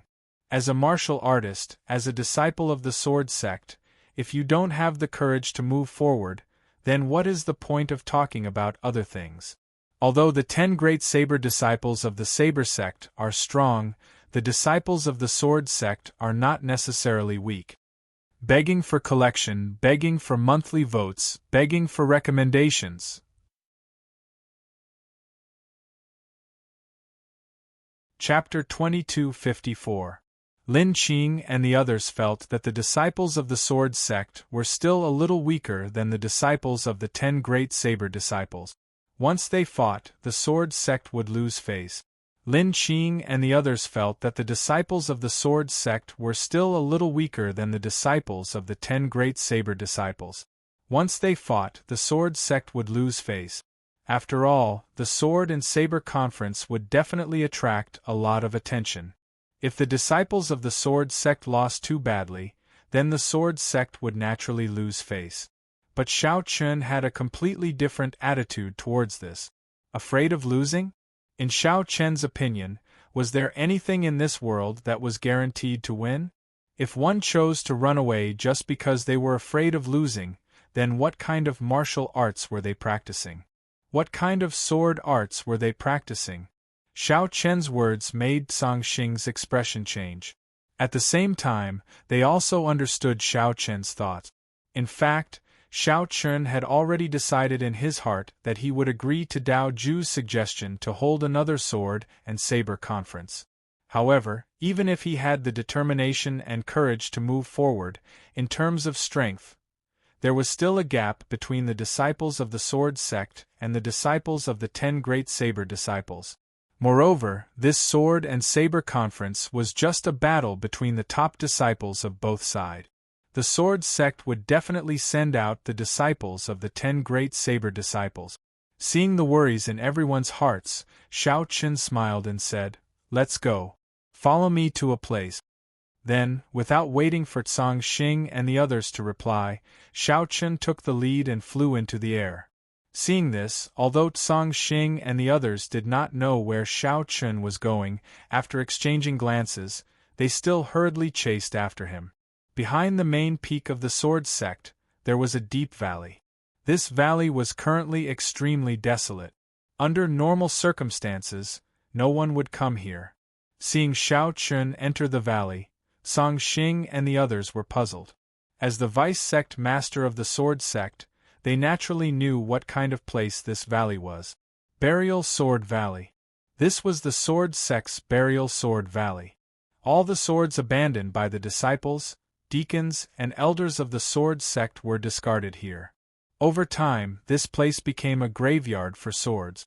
They didn't know why Xiao Chun had suddenly come to Burial Sword Valley, but since Xiao Chun didn't say anything, Song Xing and the others naturally didn't dare to ask. They could only follow closely behind Xiao Chun and enter Burial Sword Valley. As soon as he entered the valley, a wave of sword chi that carried an extremely sorrowful feeling assaulted his face. As far as the eye could see, broken swords could be seen everywhere in the valley. Some were broken, and some were covered by the traitorous disciples. The sword chi came from these broken swords. They could be said to be abandoned swords that had no use at all. Feeling the sorrowful sword chi in the valley, Song Xing and the others' moods seemed to be affected. However, they were all end-realm cultivators after all, and their mental fortitude was extraordinary. They quickly tossed aside these distracting thoughts. They walked all the way to the depths of Burial Sword Valley. The deeper they went, the thicker the sword chi. Of course, this sword chi didn't affect Xiao Chun and the others at all. They walked all the way to the depths of Burial Sword Valley. This place wasn't like the outside world where there were countless broken swords. There were only 10 swords that were stabbed deeply into the ground. Looking from afar, although these 10 swords were covered by the traitorous disciples and didn't have the sharpness of the past, one could still see that they weren't ordinary. Song Xing was the most experienced vice-sect master of the sword sect. When he saw these 10 swords, he was first stunned, then he couldn't help but exclaim in excitement, This is the 10 famous swords. There were 10 great saber disciples in the saber sect, and each of the 10 great saber disciples had a famous saber. Only the 10 great saber disciples could use this famous saber. Once they lost their status as a saber disciple, they would have to return this saber. Similarly, the sword sect also had 10 great sword maniacs. Just like the saber sect's disciples, the 10 great sword sect's disciples also had famous swords. They were the 10 long swords in front of them. The origins of these 10 long swords were something that even Song Xing didn't know. However, without a doubt, these 10 swords, no matter which one it was, were definitely the best of the best. Sword Sovereign Patian had spent a lot of effort and paid a huge price to find them. In the past, all the disciples of the sword sect were proud of these 10 swords.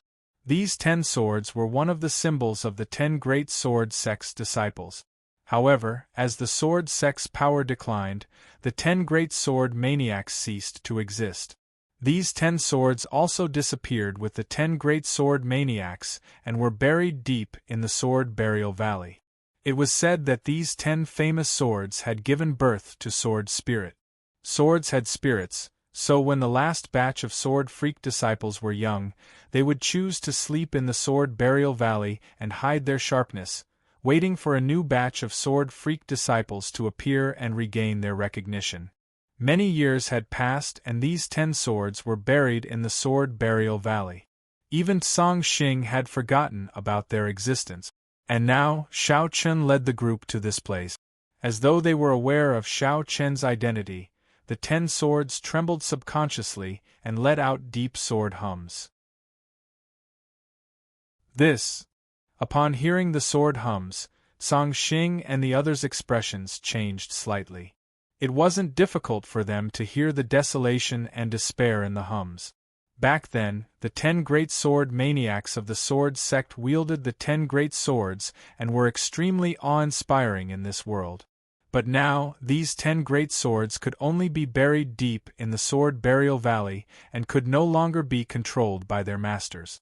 Many years had passed and they had been waiting for their masters in the sword burial valley. But year after year, the 10 great sword maniacs of the sword sect still hadn't appeared. But amidst the desolation and despair, there was an additional sense of anticipation as though the 10 great swords knew that it wasn't long before they were reborn. After being buried for so many years, perhaps they would meet the 10 great sword maniacs who were strong enough to control them. Sword maniac, sect master means. Song Xing returned to his senses and guessed Xiao Chen's intentions. He looked at Xiao Chen and asked in agitation.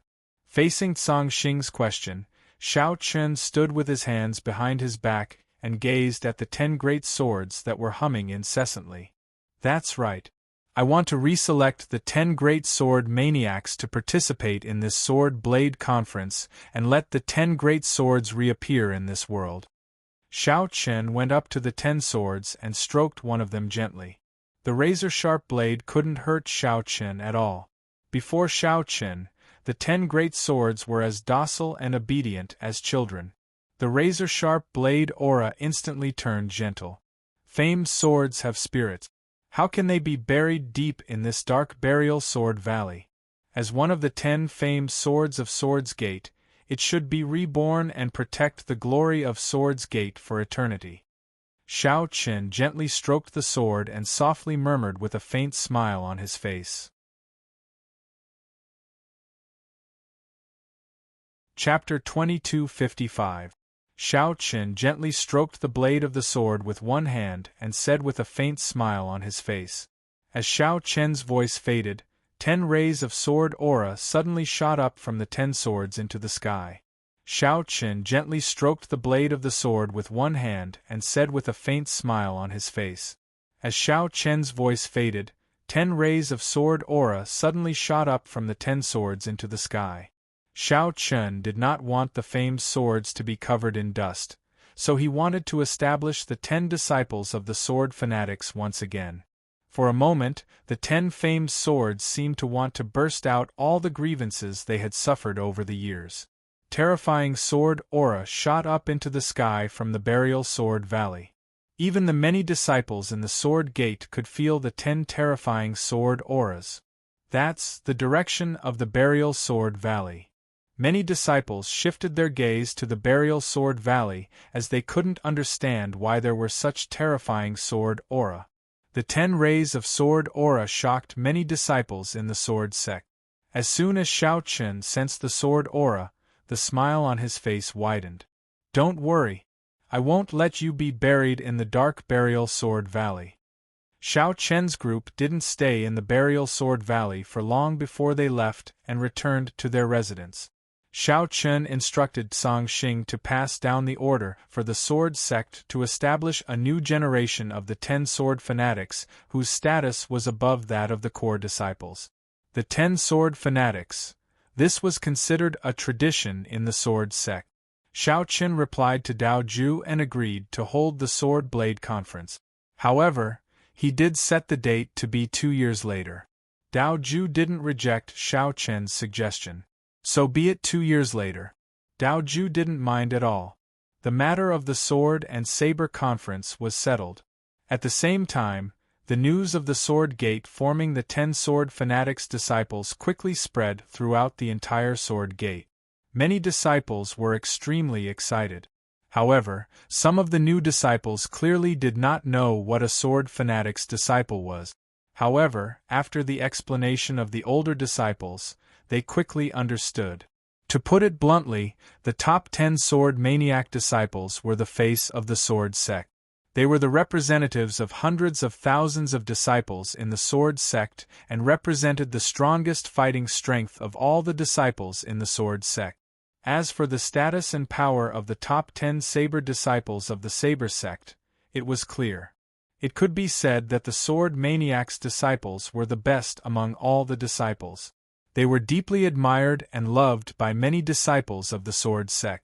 After understanding the lofty status and absolute power of the sword maniac's disciple, many disciples were completely boiling.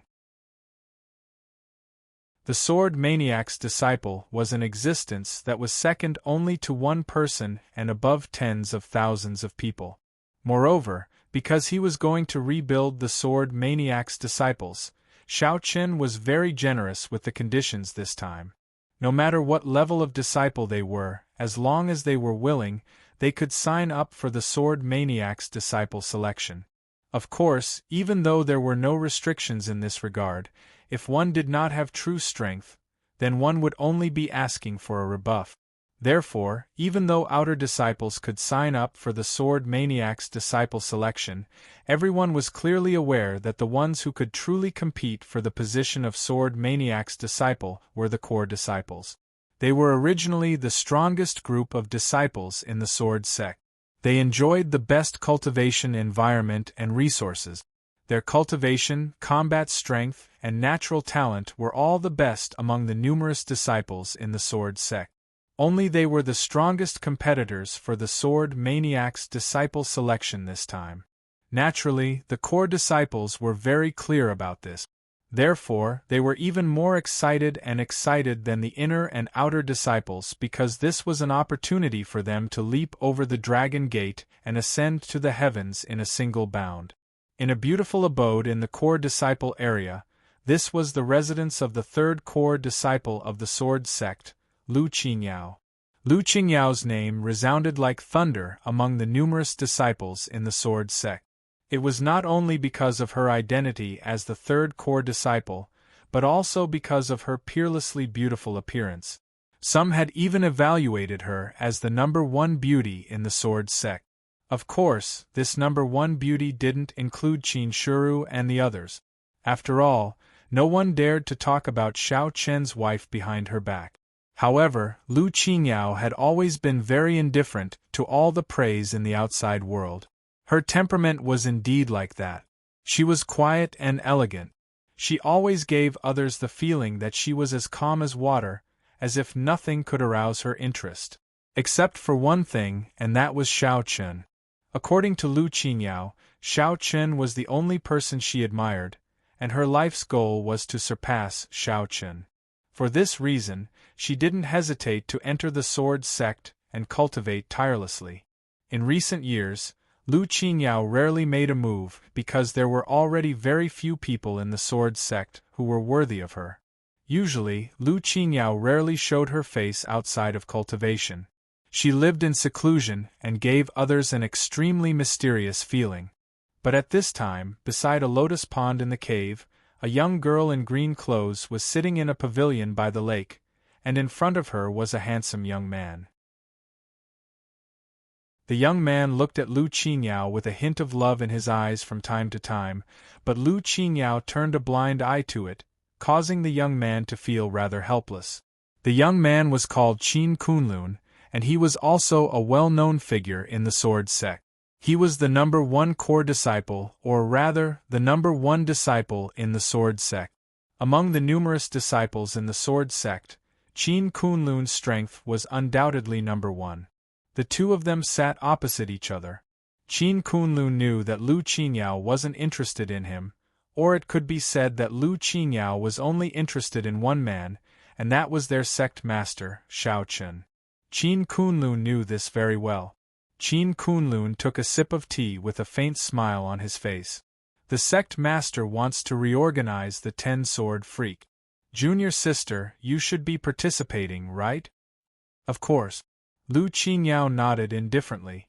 Her attitude was very indifferent. Qin Kunlun had been pursuing Lu Qingyao for a very long time, but he had never been able to enter her eyes. According to Qin Kunlun's character, if other men dared to fight over a woman with him, then he definitely wouldn't let it go. However, the man in Lu Qingyao's heart was Shao Chen, and this made Qin Kunlun extremely helpless. He knew that although he was very outstanding, at least enough to suppress the hundreds of thousands of disciples in the sword sect, Qin Kunlun had to admit that he paled in comparison to Shao Chen. It could even be said that the two of them weren't on the same level at all. Qin Kunlun felt helpless in his heart, but he also knew that it was impossible for Shao Chen to have anything with Lu Qingyao. Because after Lu Qingyao entered the sword sect, she had only seen Shao Chen once, and at that time, Qin Kunlun and the other core disciples were also present. To Qin Kunlun, Shao Chen was so unattainable, but it was the same for Lu Qingyao as well. Qin Kunlun hesitated again and again as he looked at the beautiful Lu Qingyao before him. In the end, he said, "Junior sister, the sect master and we aren't from the same world after all. Why do you have to do this?"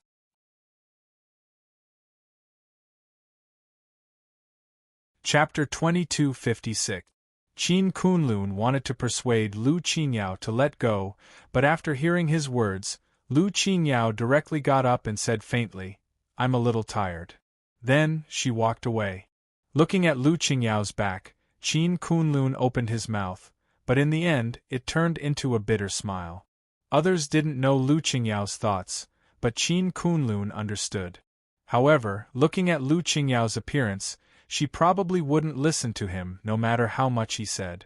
Lu Qingyao went all the way to her room.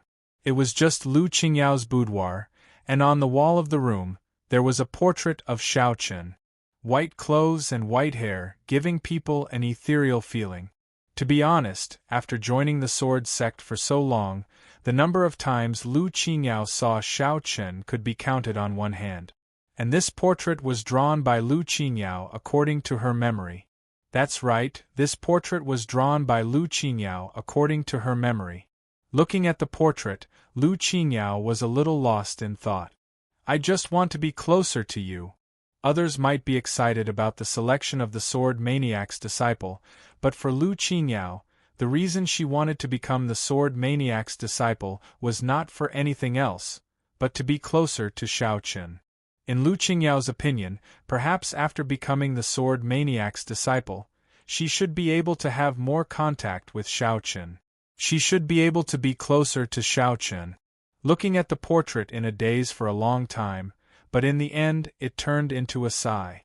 Then, she sat cross-legged on the futon and closed her eyes to cultivate. Shao Chen might know Lu Qingyao's name, but he was definitely not familiar with it.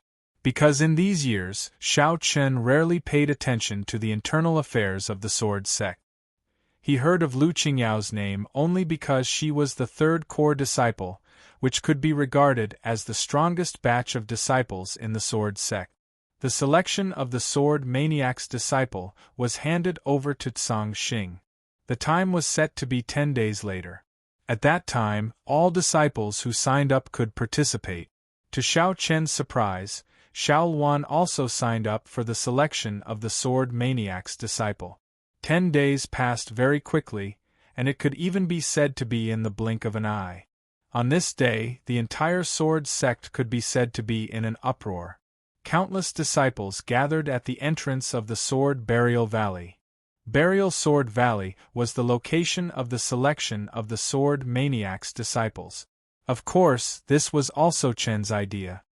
There were a total of tens of thousands of disciples who signed up for the selection. Although it seemed like a lot, it was actually considered a small number. After all, there were hundreds of thousands of disciples in Swords Gate, and it could be assumed that many of them were aware of their prowess, which was why they chose not to come and humiliate themselves. So.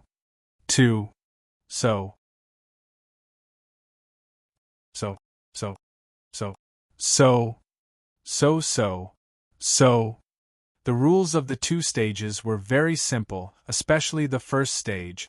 They only needed to walk from the entrance to the deepest part of the Sword Burial Valley. Those who could reach the deepest part would pass, and those who couldn't would be eliminated. It didn't seem difficult, but things weren't that simple. As the selection began, more than 10,000 disciples rushed into the Sword Burial Valley. However, as soon as they entered the valley, many disciples felt a powerful sword aura coming at them. The sword aura was so dense that it was enough to injure them. If they didn't use their spiritual energy to defend themselves, they would be seriously injured or even lose their lives. The sword aura was condensed from countless broken swords in the Sword Burial Valley. It made it difficult for many disciples to move. As soon as they entered the valley, many disciples felt a great pressure. Some disciples who weren't strong enough were sent flying by the sword aura as soon as they stepped into the valley. They were seriously injured and fainted. The elders of the sword sect immediately ordered people to treat these seriously injured disciples. Of course, being seriously injured by the sword aura meant that they lost the qualifications to compete for the position of the sword fanatic's disciple. Outer sect disciples definitely had no chance. Not to mention passing through the Sword Burial Valley, it was extremely difficult for them to even walk a meter. Only the best among the inner court disciples could barely move forward under the pressure of the dense sword chi in the Burial Sword Valley. Of course, this was only temporary. The deeper they went into the Sword Burial Valley, the denser and sharper the sword aura was, and the greater the pressure. Originally, there were more than 10,000 people, but after a few hundred meters, there were less than 1,000 people left. In just a few hundred meters, most of the people had been eliminated. However, none of the core disciples had been eliminated. After all, the core disciples could be said to be the strongest group of disciples in the sword sect. There were hundreds of thousands of disciples in the sword sect, but there were only a little more than 100 core disciples. It was easy to imagine how difficult it was to become a core disciple. Not only cultivation realm, but also talent and combat strength were indispensable. Many of the core disciples were able to handle the sword aura with ease. Apart from them, the rest of the inner sect disciples were unable to move forward. Of course, there were some exceptions, and that was Xiao Luan. She was also an inner sect disciple, but facing the dense sword aura of the Sword Burial Valley, Xiao Luan did not show any signs of difficulty. Xiao Luan's relaxed performance naturally attracted the attention of many core disciples. Even Qin Kunlun and Lu Qinyao could not help but glance at Xiao Luan. Xiao Luan's identity was no longer a secret among the disciples. She was the daughter of the sect leader, Xiao Chen. Such an identity was enough to make Xiao Luan shine. They originally thought that Xiao Luan was just an inner sect disciple, but now it seemed that Xiao Luan's strength was not to be underestimated. She had already reached the comprehension realm. It had been a few years since Xiao Luan had entered the inner sect. It was not surprising that Xiao Luan had broken through to the Enlightenment realm. As the world spirit of the Eight Desolates world, Xiao Luan's talent was definitely top-notch. As they walked deeper into the valley, more and more disciples were eliminated. In the end, even the core disciples could not withstand the sword aura of the Sword Burial Valley and were eliminated one after another. Even the core disciples could not withstand the dense sword aura of the Sword Burial Valley. Seeing the core disciples being led out of the valley by the elders, the disciples at the entrance of the valley were amazed. Even the core disciples could not pass the first round. The selection of the sword fanatic's disciple is really strict. Of course.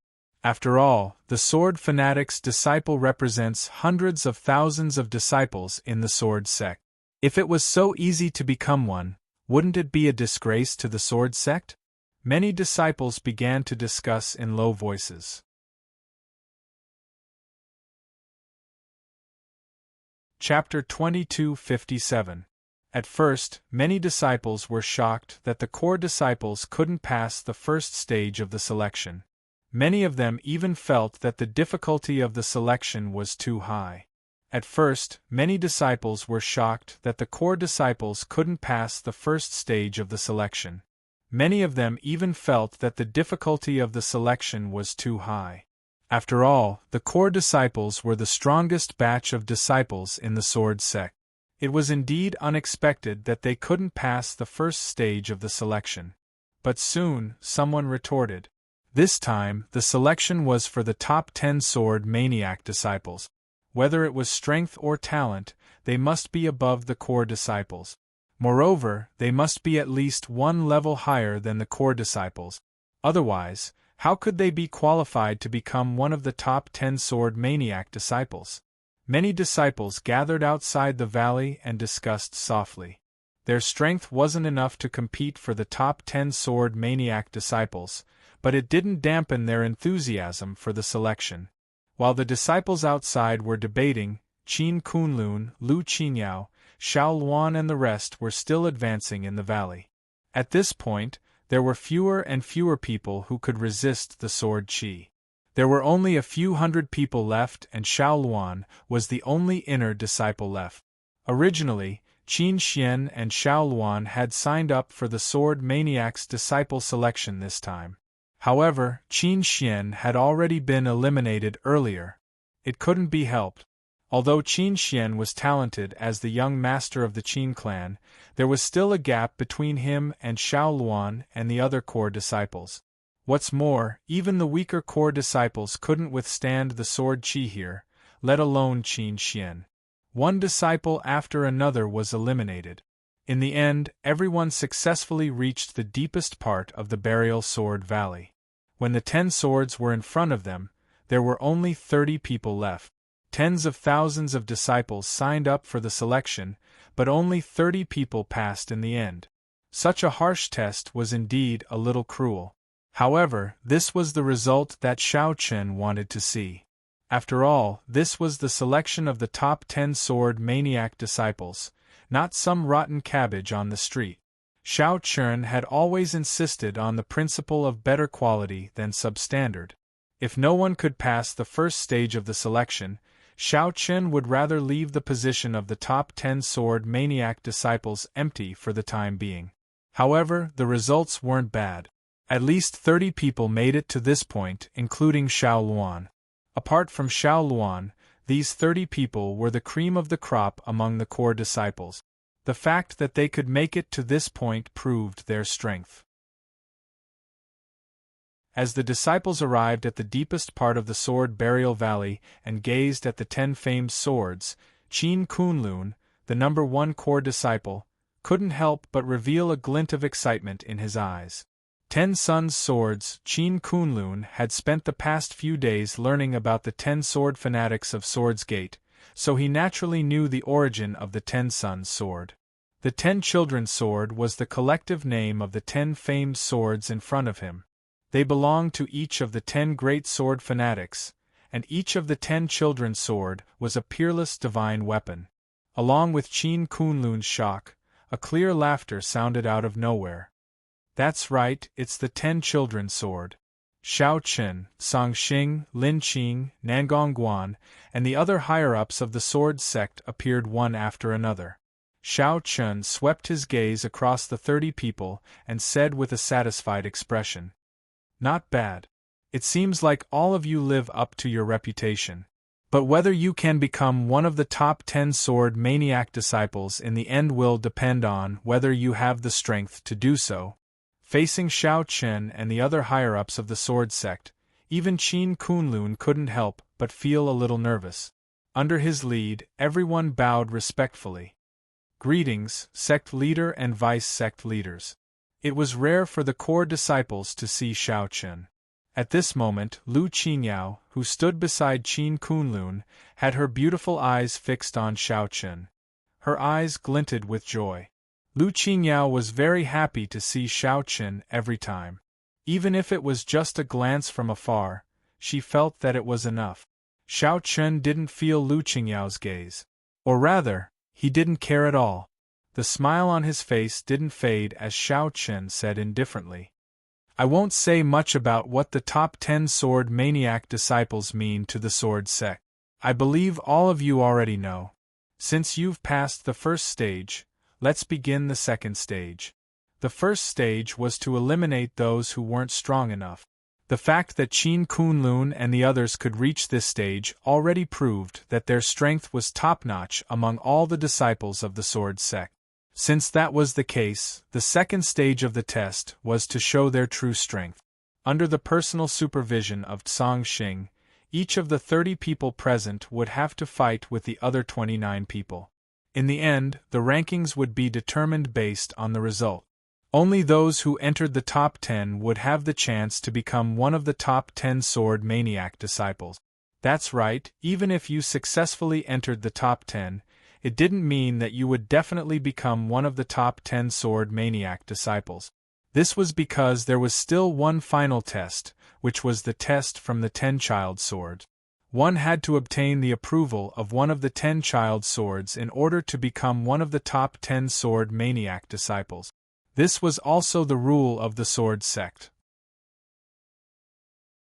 Everyone knew that the 10 child swords had spirits. Whether or not the 10 child swords approved you was the key to whether you could become one of the top 10 sword maniac disciples. Of course, the premise was that you still had to pass the second stage of the test.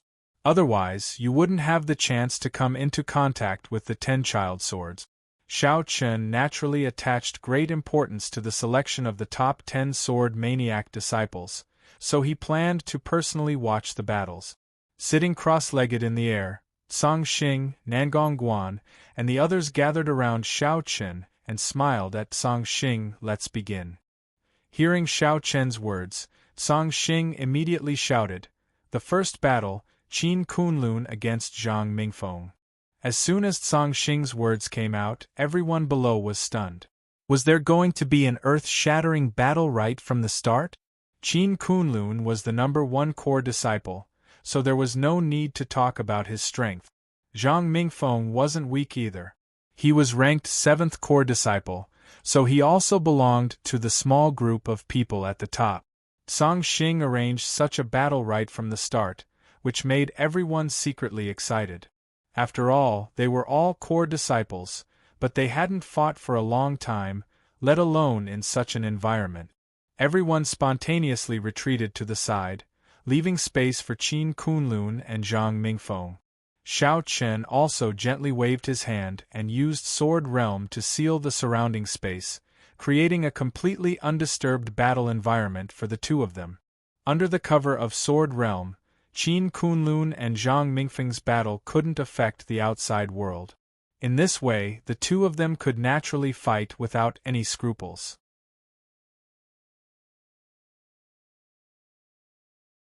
Chapter 2258. Song Xing immediately arranged a battle between the strong, which completely piqued everyone's interest. Under the cover of Xiao Chen's Sword Realm, Qin Kunlun and Zhang Mingfeng stood facing each other. Song Xing immediately arranged a battle between the strong, which completely piqued everyone's interest. Under the cover of Xiao Chen's Sword Realm, Qin Kunlun and Zhang Mingfeng stood facing each other. Feeling the mysteries of the sword realm, the two of them couldn't help but exclaim inwardly. Although Xiao Chen's sword realm didn't have the slightest hostility towards them, the two of them clearly knew that with a single thought from Xiao Chen, the two of them wouldn't have the slightest ability to retaliate within the sword realm. Needless to say, the strength of the sword realm naturally didn't need to be mentioned. Unfortunately, the two of them couldn't comprehend the sword realm because they didn't possess a sword body. Hence, they were destined to be unable to control the sword realm. After secretly experiencing the mysteries of the sword realm, the two of them turned their gazes towards each other. As their eyes met, a faint smile appeared on Qin Kunlun's face as he spoke. "Junior brother Zhang, we haven't fought for a year, right? To be exact, it's been a year and 3 months. Hearing this, Zhang Mingfeng replied in a deep voice. Naturally, Zhang Mingfeng and Qin Kunlun had fought many times. As the number 1 core disciple, Qin Kunlun was obviously the target that many disciples in the sword sect wanted to surpass. Naturally, Zhang Mingfeng was the same. However, it was a pity that even though Zhang Mingfeng had challenged Qin Kunlun countless times, he was defeated every time. In front of Zhang Mingfeng, Qin Kunlun was like an insurmountable mountain that stood horizontally in front of him. Hearing Zhang Mingfeng's words, Qin Kunlun's smile didn't diminish as he said, "In that case, does junior brother Zhang still want to fight?" "Yes." As he spoke, the storage ring in Zhang Mingfeng's hand flashed and a longsword appeared in his hand. At the same time, a soaring battle intent instantly erupted from within Zhang Mingfeng's body. He knew that Qin Kunlun's strength was very strong, to the point of being abnormal. In the entire sword sect, only the number 2 core disciple, Li Suifeng, could threaten Qin Kunlun. But even so, Zhang Mingfeng still wanted to fight. Losing without a fight was not Zhang Mingfeng's character. Sensing Zhang Mingfeng's overflowing fighting intent, Qin Kunlun smiled and said, "In that case, come at me." As soon as he finished speaking, Zhang Mingfeng no longer hesitated. He took a step forward and instantly appeared in front of Qin Kunlun. He suddenly slashed out with the long sword in his hand. Terrifying sword qi tore through the air and slashed towards Qin Kunlun. That's right. Zhang Mingfeng's cultivation had already reached the small perfection of the comprehension realm. He was only a step away from the great perfection realm. Seeing Zhang Mingfeng make his move, the few core disciples below also said with respect, "Looks like senior brother Zhang will be able to break through to the complete comprehension realm soon." Zhang Mingfeng's improvement was indeed great. Everyone felt that with Zhang Mingfeng's current cultivation, even if he could not defeat Qin Kunlun, he would not be too much weaker than Qin Kunlun. Just when everyone was looking forward to a fierce battle, Qin Kunlun did not dodge Zhang Mingfeng's sword. He only stretched out 2 fingers. With a muffled sound, Zhang Mingfeng's sword was blocked by Qin Kunlun's 2 fingers under the crowd's incredulous gaze. The 2 fingers seemed to be casually pinching Zhang Mingfeng's long sword, but Zhang Mingfeng clearly felt that the 2 fingers were like 2 mountains, preventing his long sword from moving forward. Not bad. Your cultivation is about to break through to the complete comprehension realm. Your sword qi has also increased a lot. Looks like junior brother Zhang did not slack off in the past year. Qin Kunlun laughed softly as he praised Zhang Mingfeng. However, Zhang Mingfeng's expression was ugly with regards to this. He had indeed not relaxed even a little during this 1 year. However, so what? The gap between him and Qin Kunlun had still not closed. He originally thought that he had at least caught up to Qin Kunlun, but now it seemed that he had not. As his voice fell, Qin Kunlun flicked his finger. Zhang Mingfeng was involuntarily pushed back a few steps. At the same time, Qin Kunlun also revealed his appearance. With the long sword in his hand, Qin Kunlun's aura underwent a huge change. He was domineering and awe-inspiring, like the Kunlun Mountains, causing people to be intimidated. At this moment, Qin Kunlun, with the long sword in his hand, gave people such a feeling. No one could understand the pressure that Qin Kunlun gave people more than Zhang Mingfeng. Just by standing in front of Qin Kunlun, Zhang Mingfeng felt as if he was a small boat drifting in the stormy sea, as if he would be overturned by the huge waves at any time.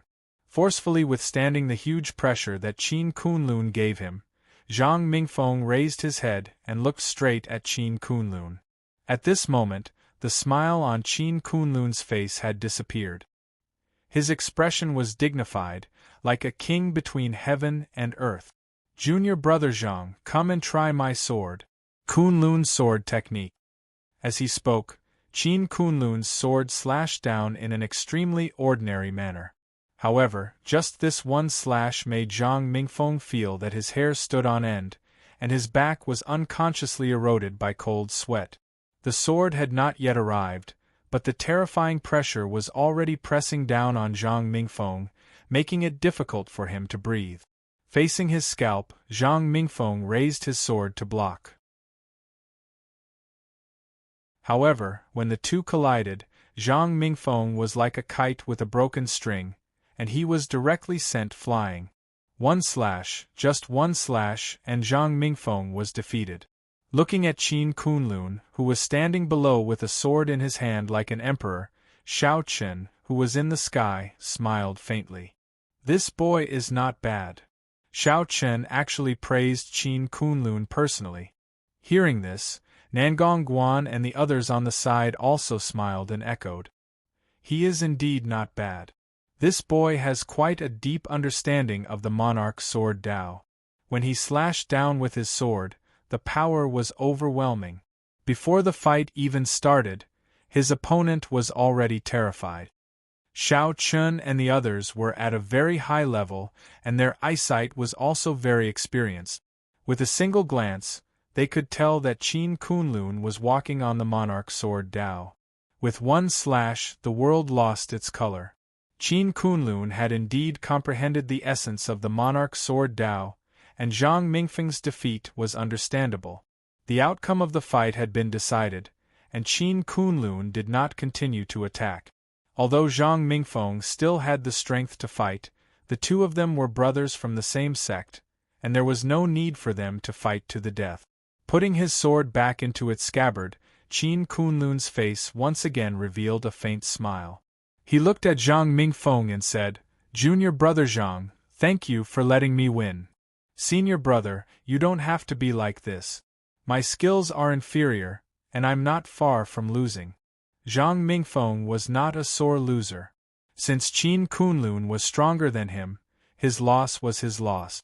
Zhang Mingfeng had no complaints in his heart.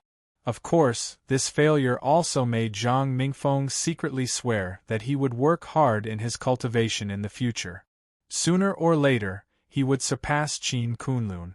Looking at Zhang Mingfeng's expression that was still full of fighting spirit, Li Ku, who had been quiet all this time, said with a smile, "This boy is also a talent that can be molded. It seems that our sword sect is full of crouching tigers and hidden dragons. Begging for collection, begging for monthly votes, begging for recommendation."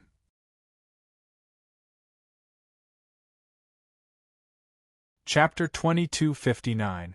Although Zhang Mingfeng was defeated, he still received Li Ku's praise.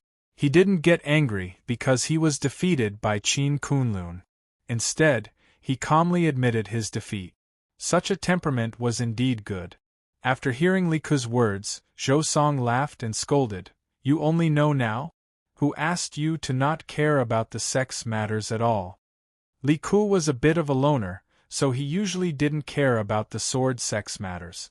Unless it was Xiao Chen's order, Li Ku basically wouldn't take the initiative to do anything. After being scolded by Zhou Song, Li Ku didn't refute. Immediately after, Song Xing announced Qin Kunlun's victory and the first battle ended. There were a total of 30 people present and each of them had to fight against the other 29 people. Therefore, Song Xing immediately announced the second battle. The two sides of the battle were announced by Song Xing. Of course, there would be a special person in charge of recording the result. One battle after another passed. One had to admit that the 30 disciples present weren't weak, as they were able to pass the first round of the test. Especially Xiao Luan. Although she was the only inner disciple present, she didn't lose a single battle after 3 consecutive battles. Xiao Chen wasn't surprised by Xiao Luan's combat strength. It was normal for Xiao Luan to have the combat strength of a core disciple. If it wasn't for Xiao Luan's desire to be promoted to a core disciple through her own efforts, she would have already been promoted to a core disciple with her status. However, the others weren't as calm as Xiao Chen. After 3 rounds of the competition, everyone present didn't dare to underestimate Xiao Luan anymore. They originally thought that Xiao Luan could reach this stage with her status as an inner disciple. Perhaps it was because of her status or because of the treasures that Xiao Chen gave her. But now, it seemed that Xiao Luan relied entirely on her own strength to reach this stage. Based on the strength that Xiao Luan displayed so far, she was already considered the top among the core disciples. This was because in the 3 consecutive battles, Xiao Luan basically defeated her opponents with a single sword strike. Our young lady is not weak.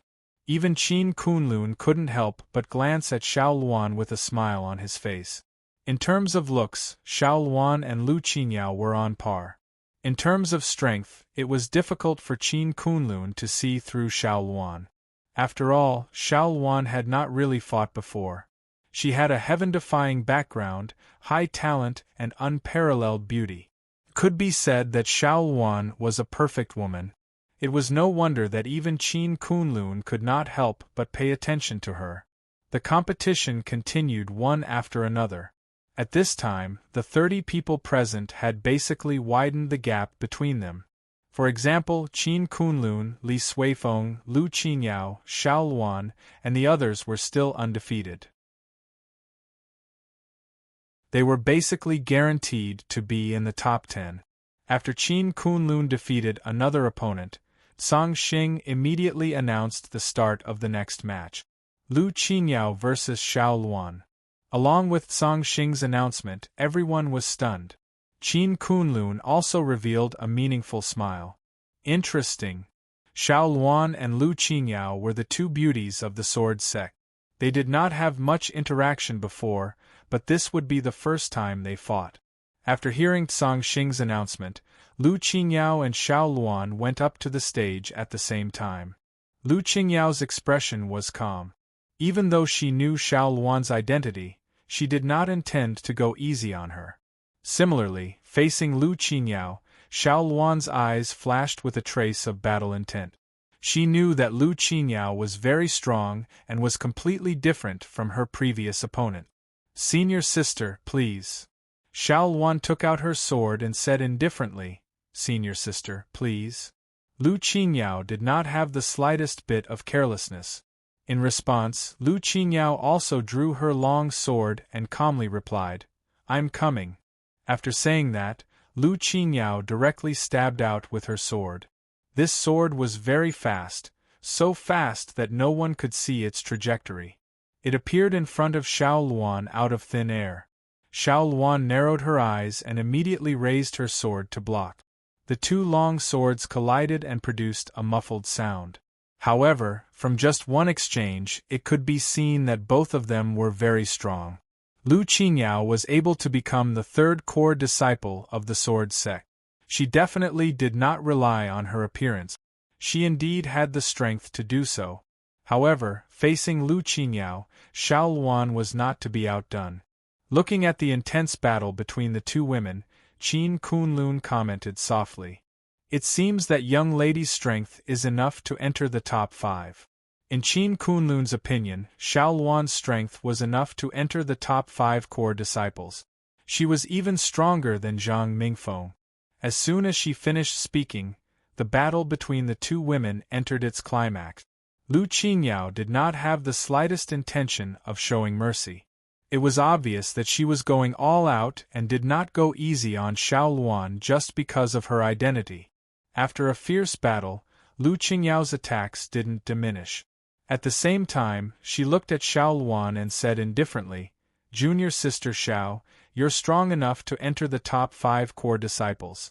But it's a pity that you're still not my match. Lu Qingyao said, and the sword in her hand flashed in a pale blue radiance. At the same time, waves of mysterious energy gradually emerged around Lu Qingyao. Upon sensing the changes in Lu Qingyao, Xiao Luan knitted her brows slightly. At this moment, Xiao Luan sensed an extremely dangerous aura from Lu Qingyao. Junior sister Lu Qin Kunlun also witnessed the changes in Lu Qingyao and shook his head helplessly with a bitter smile. Of course, he knew what Lu Qingyao was going to do. Qin Kunlun, who had fought with Lu Qingyao countless times, knew her strength and means very well. Seeing that Lu Qingyao even used her trump card, Qin Kunlun felt helpless. With Lu Qingyao's current results, even if she lost to Xiao Luan, she would still be able to enter the top 10. However, Lu Qingyao didn't want to lose. As for the reason, Qin Kunlun had already guessed it. He lifted his head and gazed at the imposing figure in the sky. Perhaps it was because of this person that Lu Qingyao wanted to win so badly.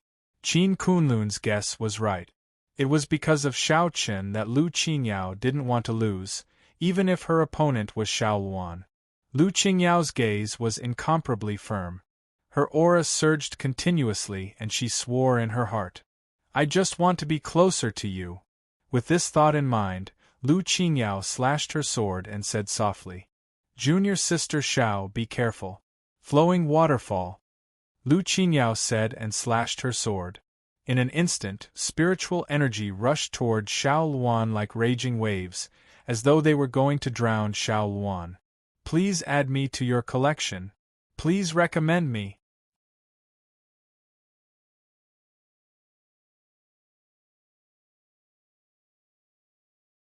At the same time, they also represented the future of the sword sect. The stronger the juniors, the stronger the sword sect would be. Only then would it be able to stand tall. Everyone understood this logic.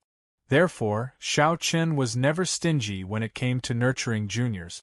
This could be seen from the treatment that the sword sect gave its disciples. It could be said that the cultivation environment of the sword sect's disciples, even the outer court disciples, was extremely good among the 10 great Ling Tian sects. The battles continued. However, at this moment, the top 10 spots had basically been decided. Qin Kunlun, Li Suifeng and Lu Qingyao were already certain to enter the top 10. Even Zhang Mingfeng and Xiao Luan would also be guaranteed a spot in the top 10 if nothing unexpected happened. The result was very obvious. Therefore, in the following battles, everyone could see that the more they fought, the more relaxed they became. Because there was no pressure, their hearts naturally relaxed. As the battles ended, it was finally the battle that everyone was looking forward to the most. That was Qin Kunlun versus Li Suifeng. If there was anyone in the sword sect who could still threaten Qin Kunlun's position, it would be Li Suifeng alone. Even Lu Qingyao couldn't do it. Lu Qingyao was the 3rd core disciple. However, there was still a gap between her and Qin Kunlun and Li Suifeng. She wasn't their match. Therefore, everyone had been paying close attention to the battle between Li Suifeng and Qin Kunlun. Unfortunately, the two of them seemed to have only fought once. Moreover, no one was present. The final result was Qin Kunlun's victory. However, no one knew the process. Everyone couldn't help but be excited to be able to witness the battle between Qin Kunlun and Li Suifeng with their own eyes. Even Zhang Mingfeng and the others were faintly excited as they softly muttered to themselves. It's finally here. To be honest, Zhang Mingfeng didn't know who was stronger between Qin Kunlun and Li Suifeng. The reason was simple. Li Suifeng was lazy and didn't have any desire to win. According to him, 2nd place was good enough. It was too tiring to be 1st place. Therefore, Li Suifeng didn't attach much importance to the title of the number 1 disciple. However, if one assumed that Li Suifeng's strength was inferior to Qin Kunlun because of this, one would be gravely mistaken. Compared to Qin Kunlun's strength, Li Suifeng was more mysterious. Many core disciples were more afraid of him. The two of them walked into the sword realm at the same time and stood facing each other. Qin Kunlun's expression became serious when facing Li Suifeng. Qin Kunlun might be able to maintain a relaxed attitude when facing other people. However, he obviously couldn't do so when facing Li Suifeng because he knew Li Suifeng's strength. Their eyes met. Just when everyone thought that an earth-shattering battle was about to break out, no one expected Li Suifeng to suddenly speak to Xiao Chen in the sky. Sect leader, can I admit defeat? Qin Kunlun is a freak. It's too tiring to fight with him. Admit defeat? Li Suifeng actually admitted defeat before the battle even started. Moreover, judging from his lazy look, it was obvious that he didn't intend to fight with Qin Kunlun from the beginning. However, it's fine if you admit defeat, but the reason you gave is that it's too tiring. Because Qin Kunlun was powerful, Li Suifeng felt that it was too tiring and directly admitted defeat. After hearing Li Suifeng's words, even Qin Kunlun revealed a bitter smile. Then, he lifted his head to look at Xiao Chen in the sky and waited for Xiao Chen's reply. Under their gazes, Xiao Chen laughed heartily and said, "Haha, interesting. There are no rules and you can't admit defeat. Of course, I don't have any objections." Xiao Chen was quite surprised by Li Suifeng's character. Li Suifeng revealed a smile when he heard Xiao Chen's words. After which, he looked at Qin Kunlun and laughed. Since sect leader doesn't have any objections, it's settled then. Senior brother Qin, you will still be number 1 and I will be number 2. I admit defeat.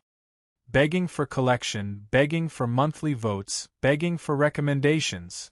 End of chapter.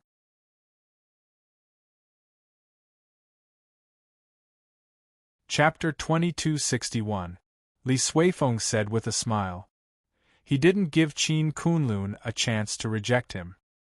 He turned around and left without any hesitation or unwillingness. Li Suifeng said with a smile. He didn't give Qin Kunlun a chance to reject him. He turned around and left without any hesitation or unwillingness. Just like everyone's evaluation of Li Suifeng, he was an extremely lazy person who never did hard work. He obviously had great talent and strength, but he didn't care about the so-called reputation, let alone the position of the number 1 disciple. Li Suifeng really didn't think of competing with Qin Kunlun. Even when completing the sect's missions, Li Suifeng would avoid them as much as possible. Even if he couldn't avoid them, he would just accept a simple mission and do it half-heartedly. Unless the sect's higher-ups like Zhang Xing or Elder Jian forced him to do it, Li Suifeng really wouldn't take the initiative to do anything. Watching Li Suifeng turn around and leave so decisively, Zhang Xing, Nangong Guan, and the others in the sky couldn't help but smile bitterly. This kid has a personality. It was supposed to be a highly anticipated battle for the number 1 disciple, but it ended with Li Suifeng's defeat. Although everyone present felt regretful, they couldn't do anything about it. However, Li Suifeng and Lu Qingyao fought again. This time, Li Suifeng didn't admit defeat, and everyone finally witnessed Li Suifeng's strength. Although it was only the tip of the iceberg, it could be judged that the rumors about Li Suifeng weren't groundless. Lu Qingyao's strength was obvious to all. She was very strong. Except for Qin Kunlun and Li Suifeng, there was probably no one in the entire sword sect who could be her match. However, against Li Suifeng, Lu Qingyao only lasted for about 10 moves before admitting defeat. Although Lu Qingyao admitted defeat and both of them did not show their true abilities, anyone could see that Li Suifeng had always had the upper hand in the battle with Lu Qingyao. It was like this from the beginning. Later on, Lu Qingyao didn't reveal any of her strength, and Li Suifeng would also increase his strength accordingly. In any case, he was suppressing Lu Qingyao, so she couldn't do anything. Anyway, it wasn't a battle of life and death. Knowing that she wasn't Li Suifeng's match, Lu Qingyao admitted defeat straightforwardly. After 2 full days, the battles were finally over. The top 10 spots were also successfully decided. Qin Kunlun, Li Suifeng, and Lu Qingyao were in the top 3 as expected. Xiao Luan was placed in the 7th place, and Zhang Mingfeng's ranking was also in the 6th place. After successfully determining the top 10, it was time for the famed swords to recognize their masters.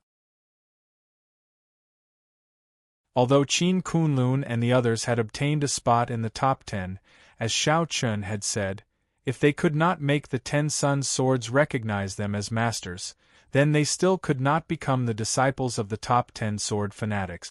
This was the rule of the Sword Gate. It was up to their own ability to make the 10 children's swords recognize them as masters. No one could help them. Qin Kunlun's group of 4 arrived before the 10 clones' sword one after another. The 10 clones' sword that had been buried in the Sword Burial Valley for countless years had lost its former brilliance a long time ago. However, Qin Kunlun and the others were able to discern that the 10 clones' sword was definitely worthy of being called a supreme sword. Every single one of them could be said to be priceless. They were treasured swords that all sword cultivators dreamed of possessing. Not to mention Qin Kunlun and the others, even Li Suifeng's eyes involuntarily lit up when he saw the 10 children's swords. As a sword cultivator, who didn't like supreme treasured swords? Moreover, the 10 children's swords were not only supreme treasured swords, but they also represented a kind of identity, a kind of inheritance, and a kind of glory. As the first, Qin Kunlun naturally chose the first sword of the 10 children's swords without a doubt. The sword had already been covered by mud, so it was impossible to see its original appearance. However, when Qin Kunlun grabbed the hilt, a terrifying sword chi surged out from the first sword. As the strongest sword of the 10 children's swords, the sword chi from the first sword was basically the same as Qin Kunlun's way of the sword. It was domineering and majestic, as if it wanted to suppress everything in the world. Qin Kunlun clearly sensed this from the sword chi. He never thought that the first sword would be so compatible with him. Qin Kunlun immediately laughed aloud. Haha, good. This is the sword that I've been searching for all this time. As he said that, Qin Kunlun clenched his fist and grabbed the hilt of the first sword tightly. However, in this way, the first sword seemed to have been provoked by something. Its originally overbearing sword aura gushed out like a volcanic eruption. It felt like it was going to tear Qin Kunlun apart. The dense sword chi easily cut through Qin Kunlun's clothes. At the same time, many wounds quickly appeared on Qin Kunlun's arms and body. Blood constantly flowed out. However, Qin Kunlun acted as if he had nothing to do with this. He completely ignored his injuries and continued to hold the hilt of the first sword tightly. The expression in his eyes became even more determined as he shouted in a deep voice, "Follow me. I won't humiliate you if you follow me. I'm the first disciple of the sword sect, and you're the first sword of the 10 children's swords. If you don't follow me, who else is worthy of following?" In Qin Kunlun's opinion, he was the only one in the entire sword sect who was worthy of the first sword. The others were not worthy of the first sword at all. Similarly, the same logic applied.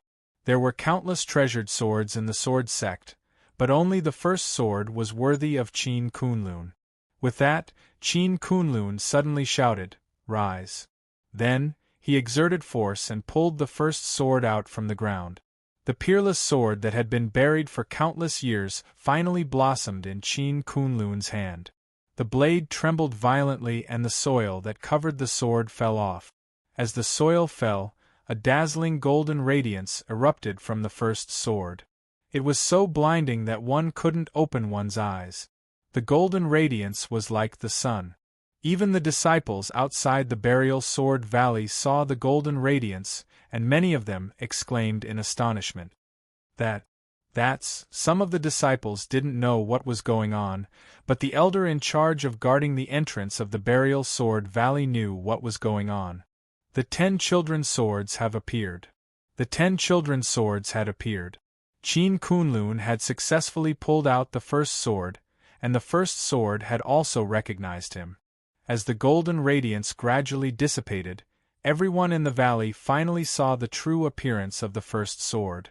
It was an ancient golden sword that was held in Qin Kunlun's hand. As though it was born to be the king of weapons, the first sword gave off an extremely domineering and majestic feeling. Begging for your collection, begging for monthly votes, begging for recommendations. End of chapter.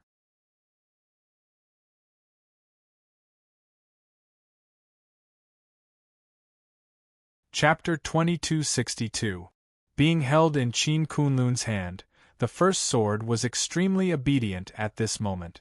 It was clear that Qin Kunlun had obtained the approval of the first sword. Being held in Qin Kunlun's hand, the first sword was extremely obedient at this moment. It was clear that Qin Kunlun had obtained the approval of the first sword. Even though he was covered in blood, Qin Kunlun was indeed very excited to obtain the approval of the first sword. He could not help but laugh out loud. In order to make the first sword endure, Qin Kunlun had indeed exhausted all means, but he had succeeded in the end. However, before the crowd could feel touched and happy for Qin Kunlun, Li Suifeng walked to the side of the second sword and casually pulled it out. Moreover, the second sword did not resist at all during the whole process, let alone create such a big commotion like the first sword. It is said that the 10 child swords have spirituality. Is the second sword broken? Seeing Li Suifeng pull out the second sword so easily, a core disciple at the side said strangely. It could not be helped. The performance of Qin Kunlun and the first sword was too shocking, so everyone thought that if they wanted to obtain the approval of the 10 child swords, they would need to be like Qin Kunlun. However, Li Suifeng did not care at all. He even casually swung the body of the second sword, shaking off the traitorous disciple that covered the sword. As the traitorous disciple fell, the true appearance of the second sword also appeared in front of everyone. Compared to the first sword, the first impression that the second sword gave was that it was ordinary. Yes, that's right, it was ordinary. There was nothing outstanding about it at all. Any long sword on the street was similar to the second sword. The sword hilt was ordinary, the sword body was ordinary, and there was not the slightest trace of sword aura. The second sword, which was ranked second among the 10 child swords, was so ordinary. This was unexpected. If it were not for Xiao Chen confirming that the sword token of the 10 child swords was not missing, the other core disciples would have thought that the sword token of the second sword had disappeared. However, compared to the others, Li Suifeng was extremely satisfied with the second sword. He gently stroked the body of the second sword and laughed softly. Not bad, not bad. You are as lazy as me. I know that you are too lazy to move. In fact, the second sword is pretty good, don't you think so? Too lazy to move? Hearing Li Suifeng's words, the surrounding crowd revealed a helpless expression. Second sword had the same personality as Li Suifeng? Impossible. How could a sword be as lazy as Li Suifeng? However, just as everyone was secretly clicking their tongues because of Li Suifeng's words, Qin Kunlun held the first sword in his hand and fiercely slashed it towards Li Suifeng without any warning. He said with a smile, "Junior brother Li, let senior brother help you try and see if the second sword is as lazy as you. Or is it just an undeserved reputation?" Although Li Suifeng was lazy, his strength was not to be underestimated. However, the second sword was ordinary and did not look like a peerless treasure sword at all. In the face of Qin Kunlun's sudden attack, Li Suifeng did not bat an eyelid. He also slashed out with his sword. Then, the second sword and the first sword collided fiercely. When the two swords collided, a rich golden light and sharp sword qi immediately gushed out from the first sword. However, in the face of the power of the first sword, the second sword only had a trace of faint green light. At a glance, the two swords were not at the same level at all. Even some of the core disciples at the side could not help but say, "Will it be cut in half by the first sword?" Everyone was sweating profusely for the second sword. However, the scene that everyone imagined did not appear. After a head-on collision, the second sword was actually unscathed. Just this point alone was enough to prove that it was extraordinary. It should be known that if an ordinary treasure sword dared to go head-on against the first sword, it would probably have been cut in half by the first sword. However, the second sword was not affected at all. There was not even a scratch on it. After a head-on collision, Qin Kunlun did not attack again. Instead, he took the initiative to step forward and look curiously at the second sword in Li Suifeng's hand. He clicked his tongue in wonder. This sword is a perfect match for junior brother. Not bad, not bad. It's definitely not inferior to my first sword.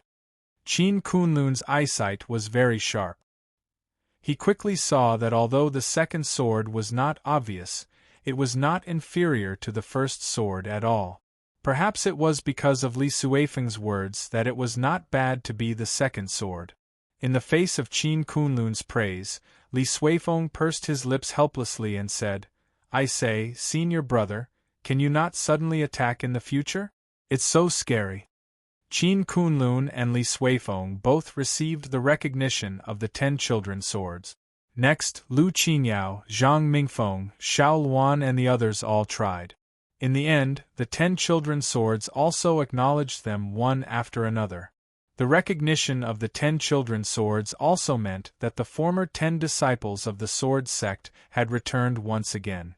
Xiao Chen, who had been watching this scene, smiled even more brightly at this time. It had to be said that Qin Kunlun and the others' performance made Xiao Chen very gratified. They did not waste the sword sect's great efforts in nurturing them, nor did they waste the various cultivation resources and cultivation mystic realms provided by the sword sect every month. The 10 children's swords had all recognized their masters, so the selection of the 10 disciples of the sword freaks should also be announced. But before that, Xiao Chen still had something to give everyone. Xiao Chen took out 10 sets of silver-white brocade robes from his storage ring and said with a smile, "These are the robes of the 10 disciples of the sword freaks." With that, Xiao Chen handed the brocade robes to Qin Kunlun and the others.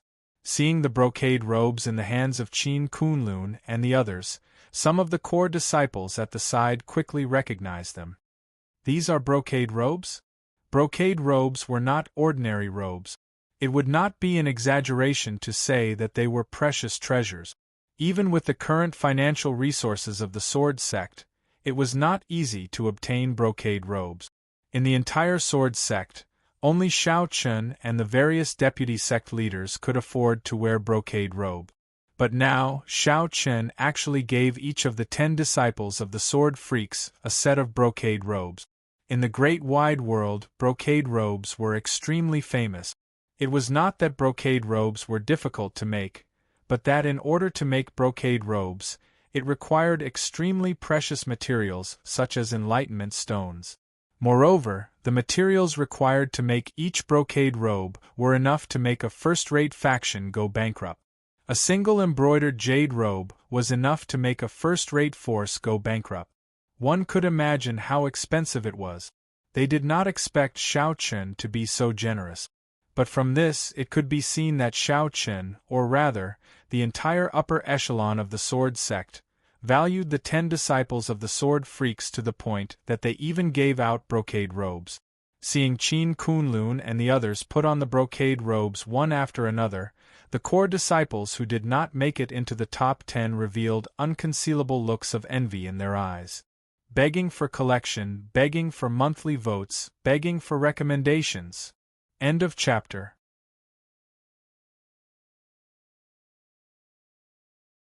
Chapter 2263. Qin Kunlun and the others looked even more majestic under the contrast of the brocade jade robe. However, this was not the true heaven-defying aspect of the brocade jade robe.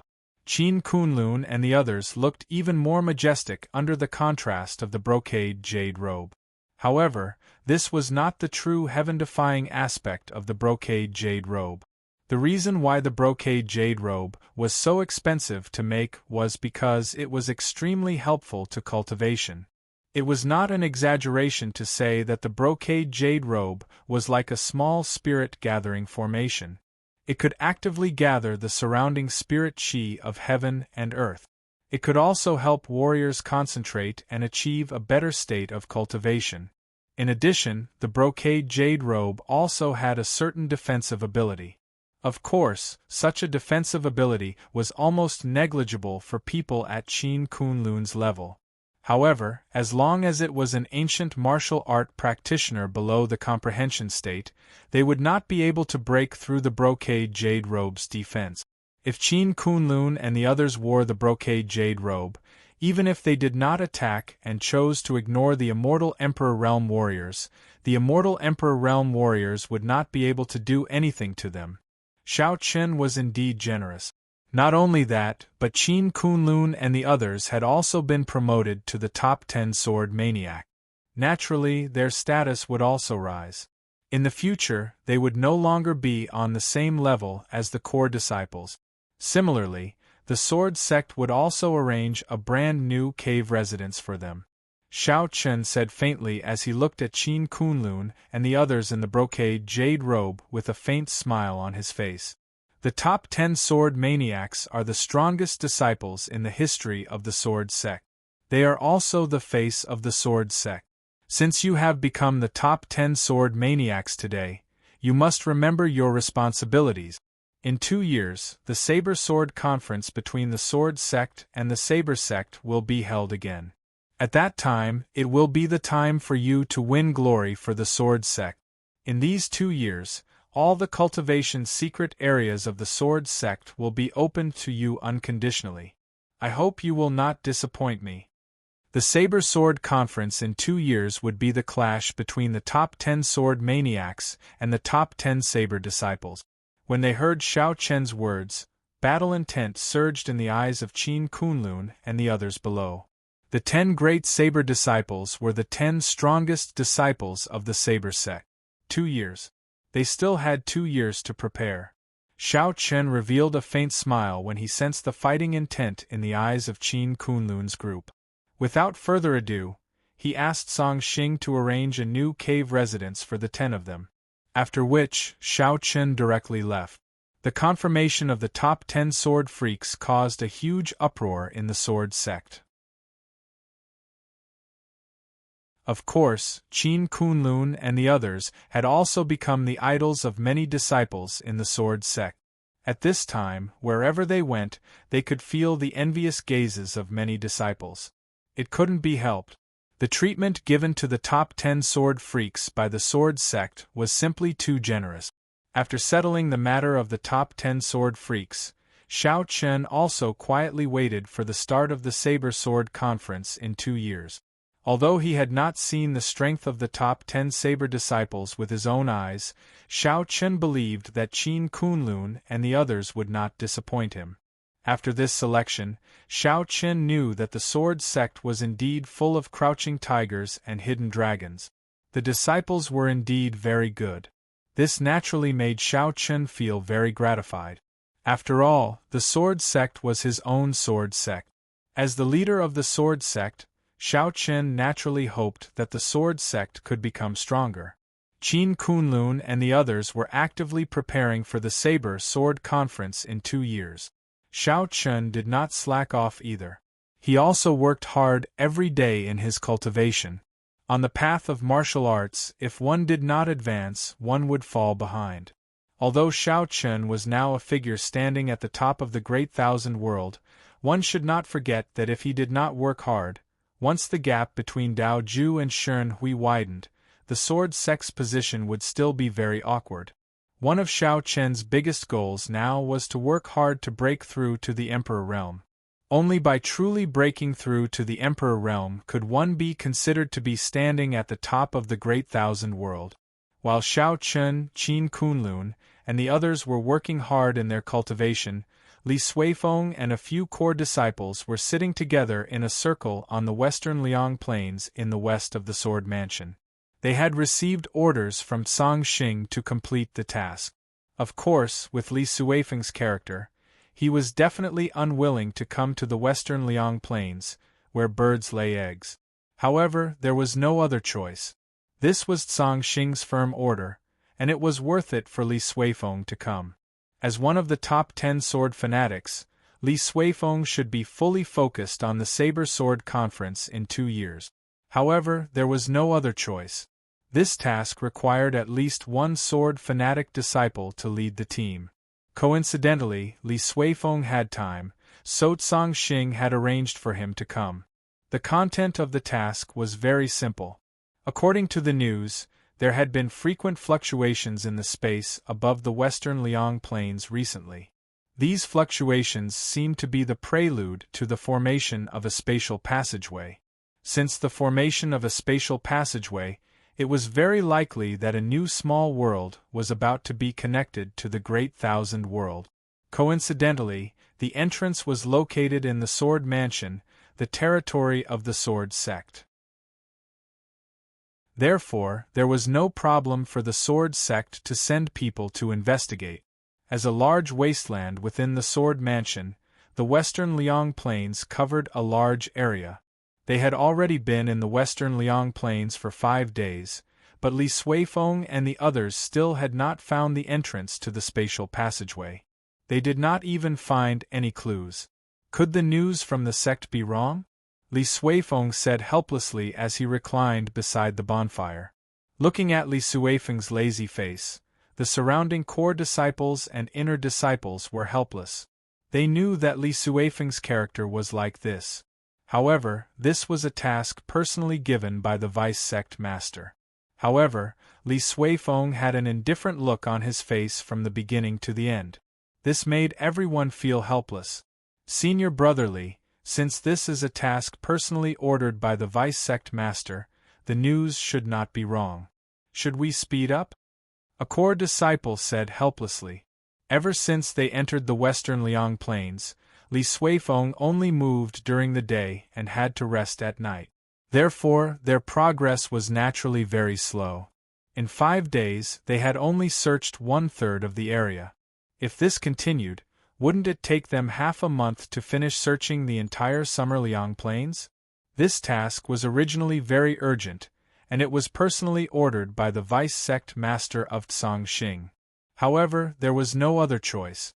Li Suifeng was the leader of this task, and he was also one of the top 10 sword fanatic. Everyone could only listen to his orders.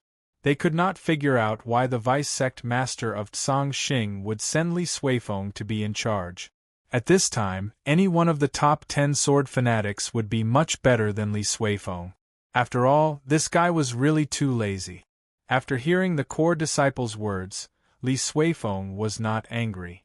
He only stretched and said with a look that said, "You don't understand anything. As the saying goes, if you want a horse to run, you have to feed it more grass. Only when it has enough energy will it have the strength to do things. Don't you understand such a simple principle? Begging for collection, begging for monthly votes, begging for recommendation."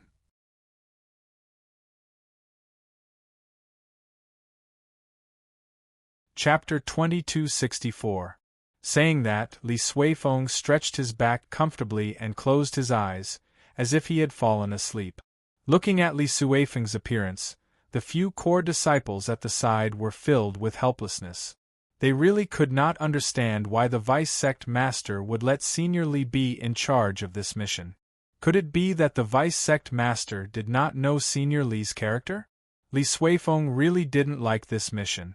If it weren't for the fact that this was an order from the Tsang Xing and that there was no room for discussion, Li Suifeng probably wouldn't have come at all. Although he appeared to have fallen into a deep sleep, as the night gradually deepened, a vortex suddenly appeared in the originally incomparably calm sky. Sensing the appearance of the vortex, the few core disciples, who were originally cultivating with their eyes closed, one after another opened their eyes. They looked towards the sky and spoke with joy on their faces. The space channel is about to form? Their mission this time was to confirm the entrance of the space channel. Now that the space channel was about to form, they naturally couldn't hide their joy.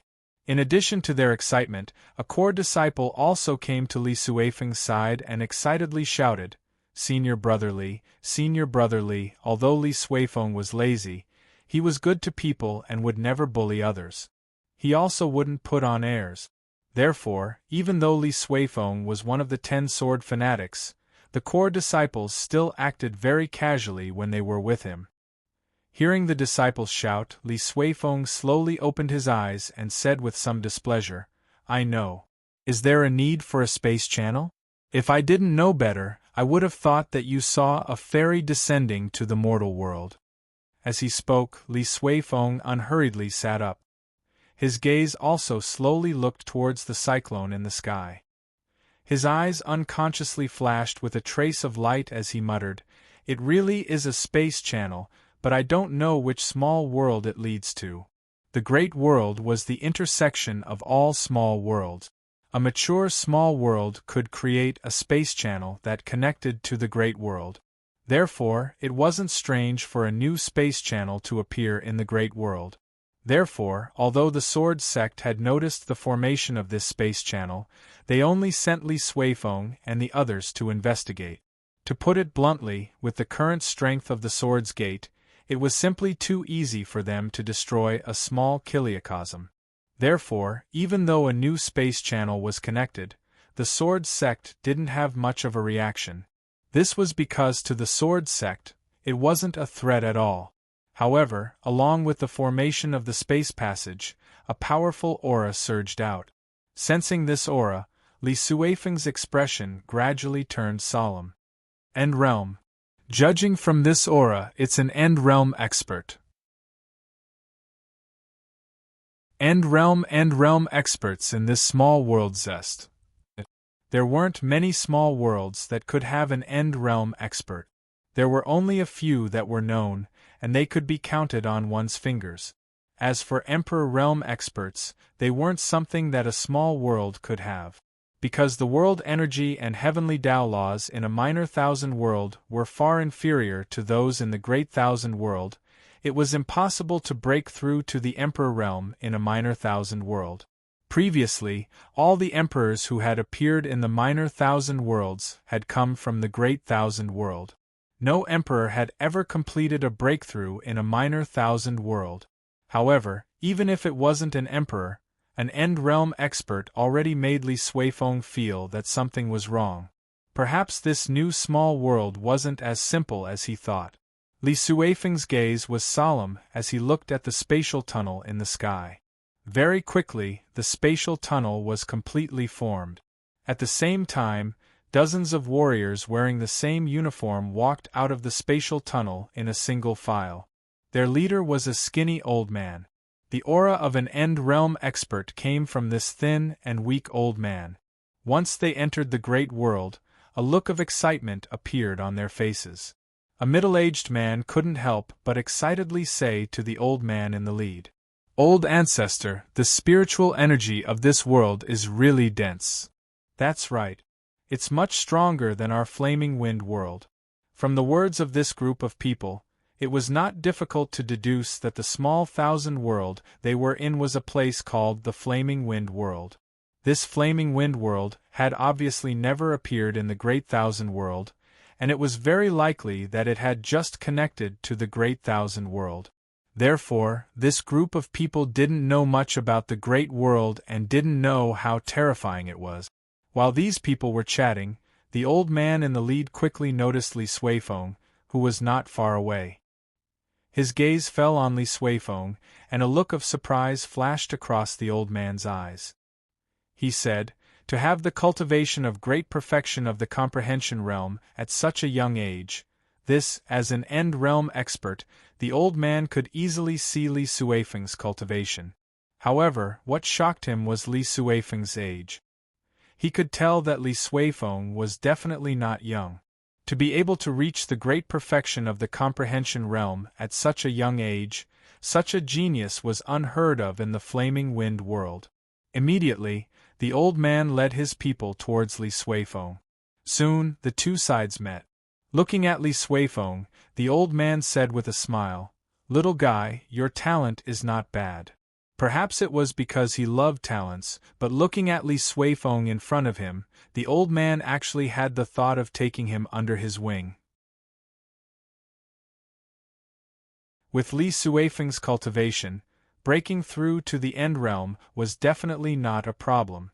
If he could become his disciple, then their Yanling sect would have two heroes in the future.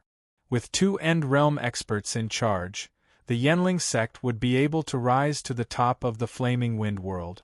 Thinking of this, the old man's mind became active. However, Li Suifeng said with an indifferent attitude, "Let's not talk about this first. Let me ask you, what is the world you are in? What is the situation inside?" Li Suifeng's mission was to find out where this spatial tunnel led to and which small world it was connected to. As for the old man's praise for him, Li Suifeng did not care about it at all. What a joke, as one of the top 10 disciples of the Sword Sect, if he did not stay in the Sword Sect, would he run to a sect in a small world? Unless his brain was stuck in a door. Li Suifeng's attitude was indifferent. Facing this, the tall and strong man behind the old man immediately scolded him. "Impudent brat, this is our old ancestor. You better be respectful, or I will skin you alive." This middle-aged man was obviously very angry at Li Suifeng's attitude. However, the moment he said this, the faces of the core disciples behind Li Suifeng also darkened. They also shouted angrily, "You are the impudent one, this is our senior brother Li. Begging for collection, begging for monthly votes, begging for recommendations." End of chapter.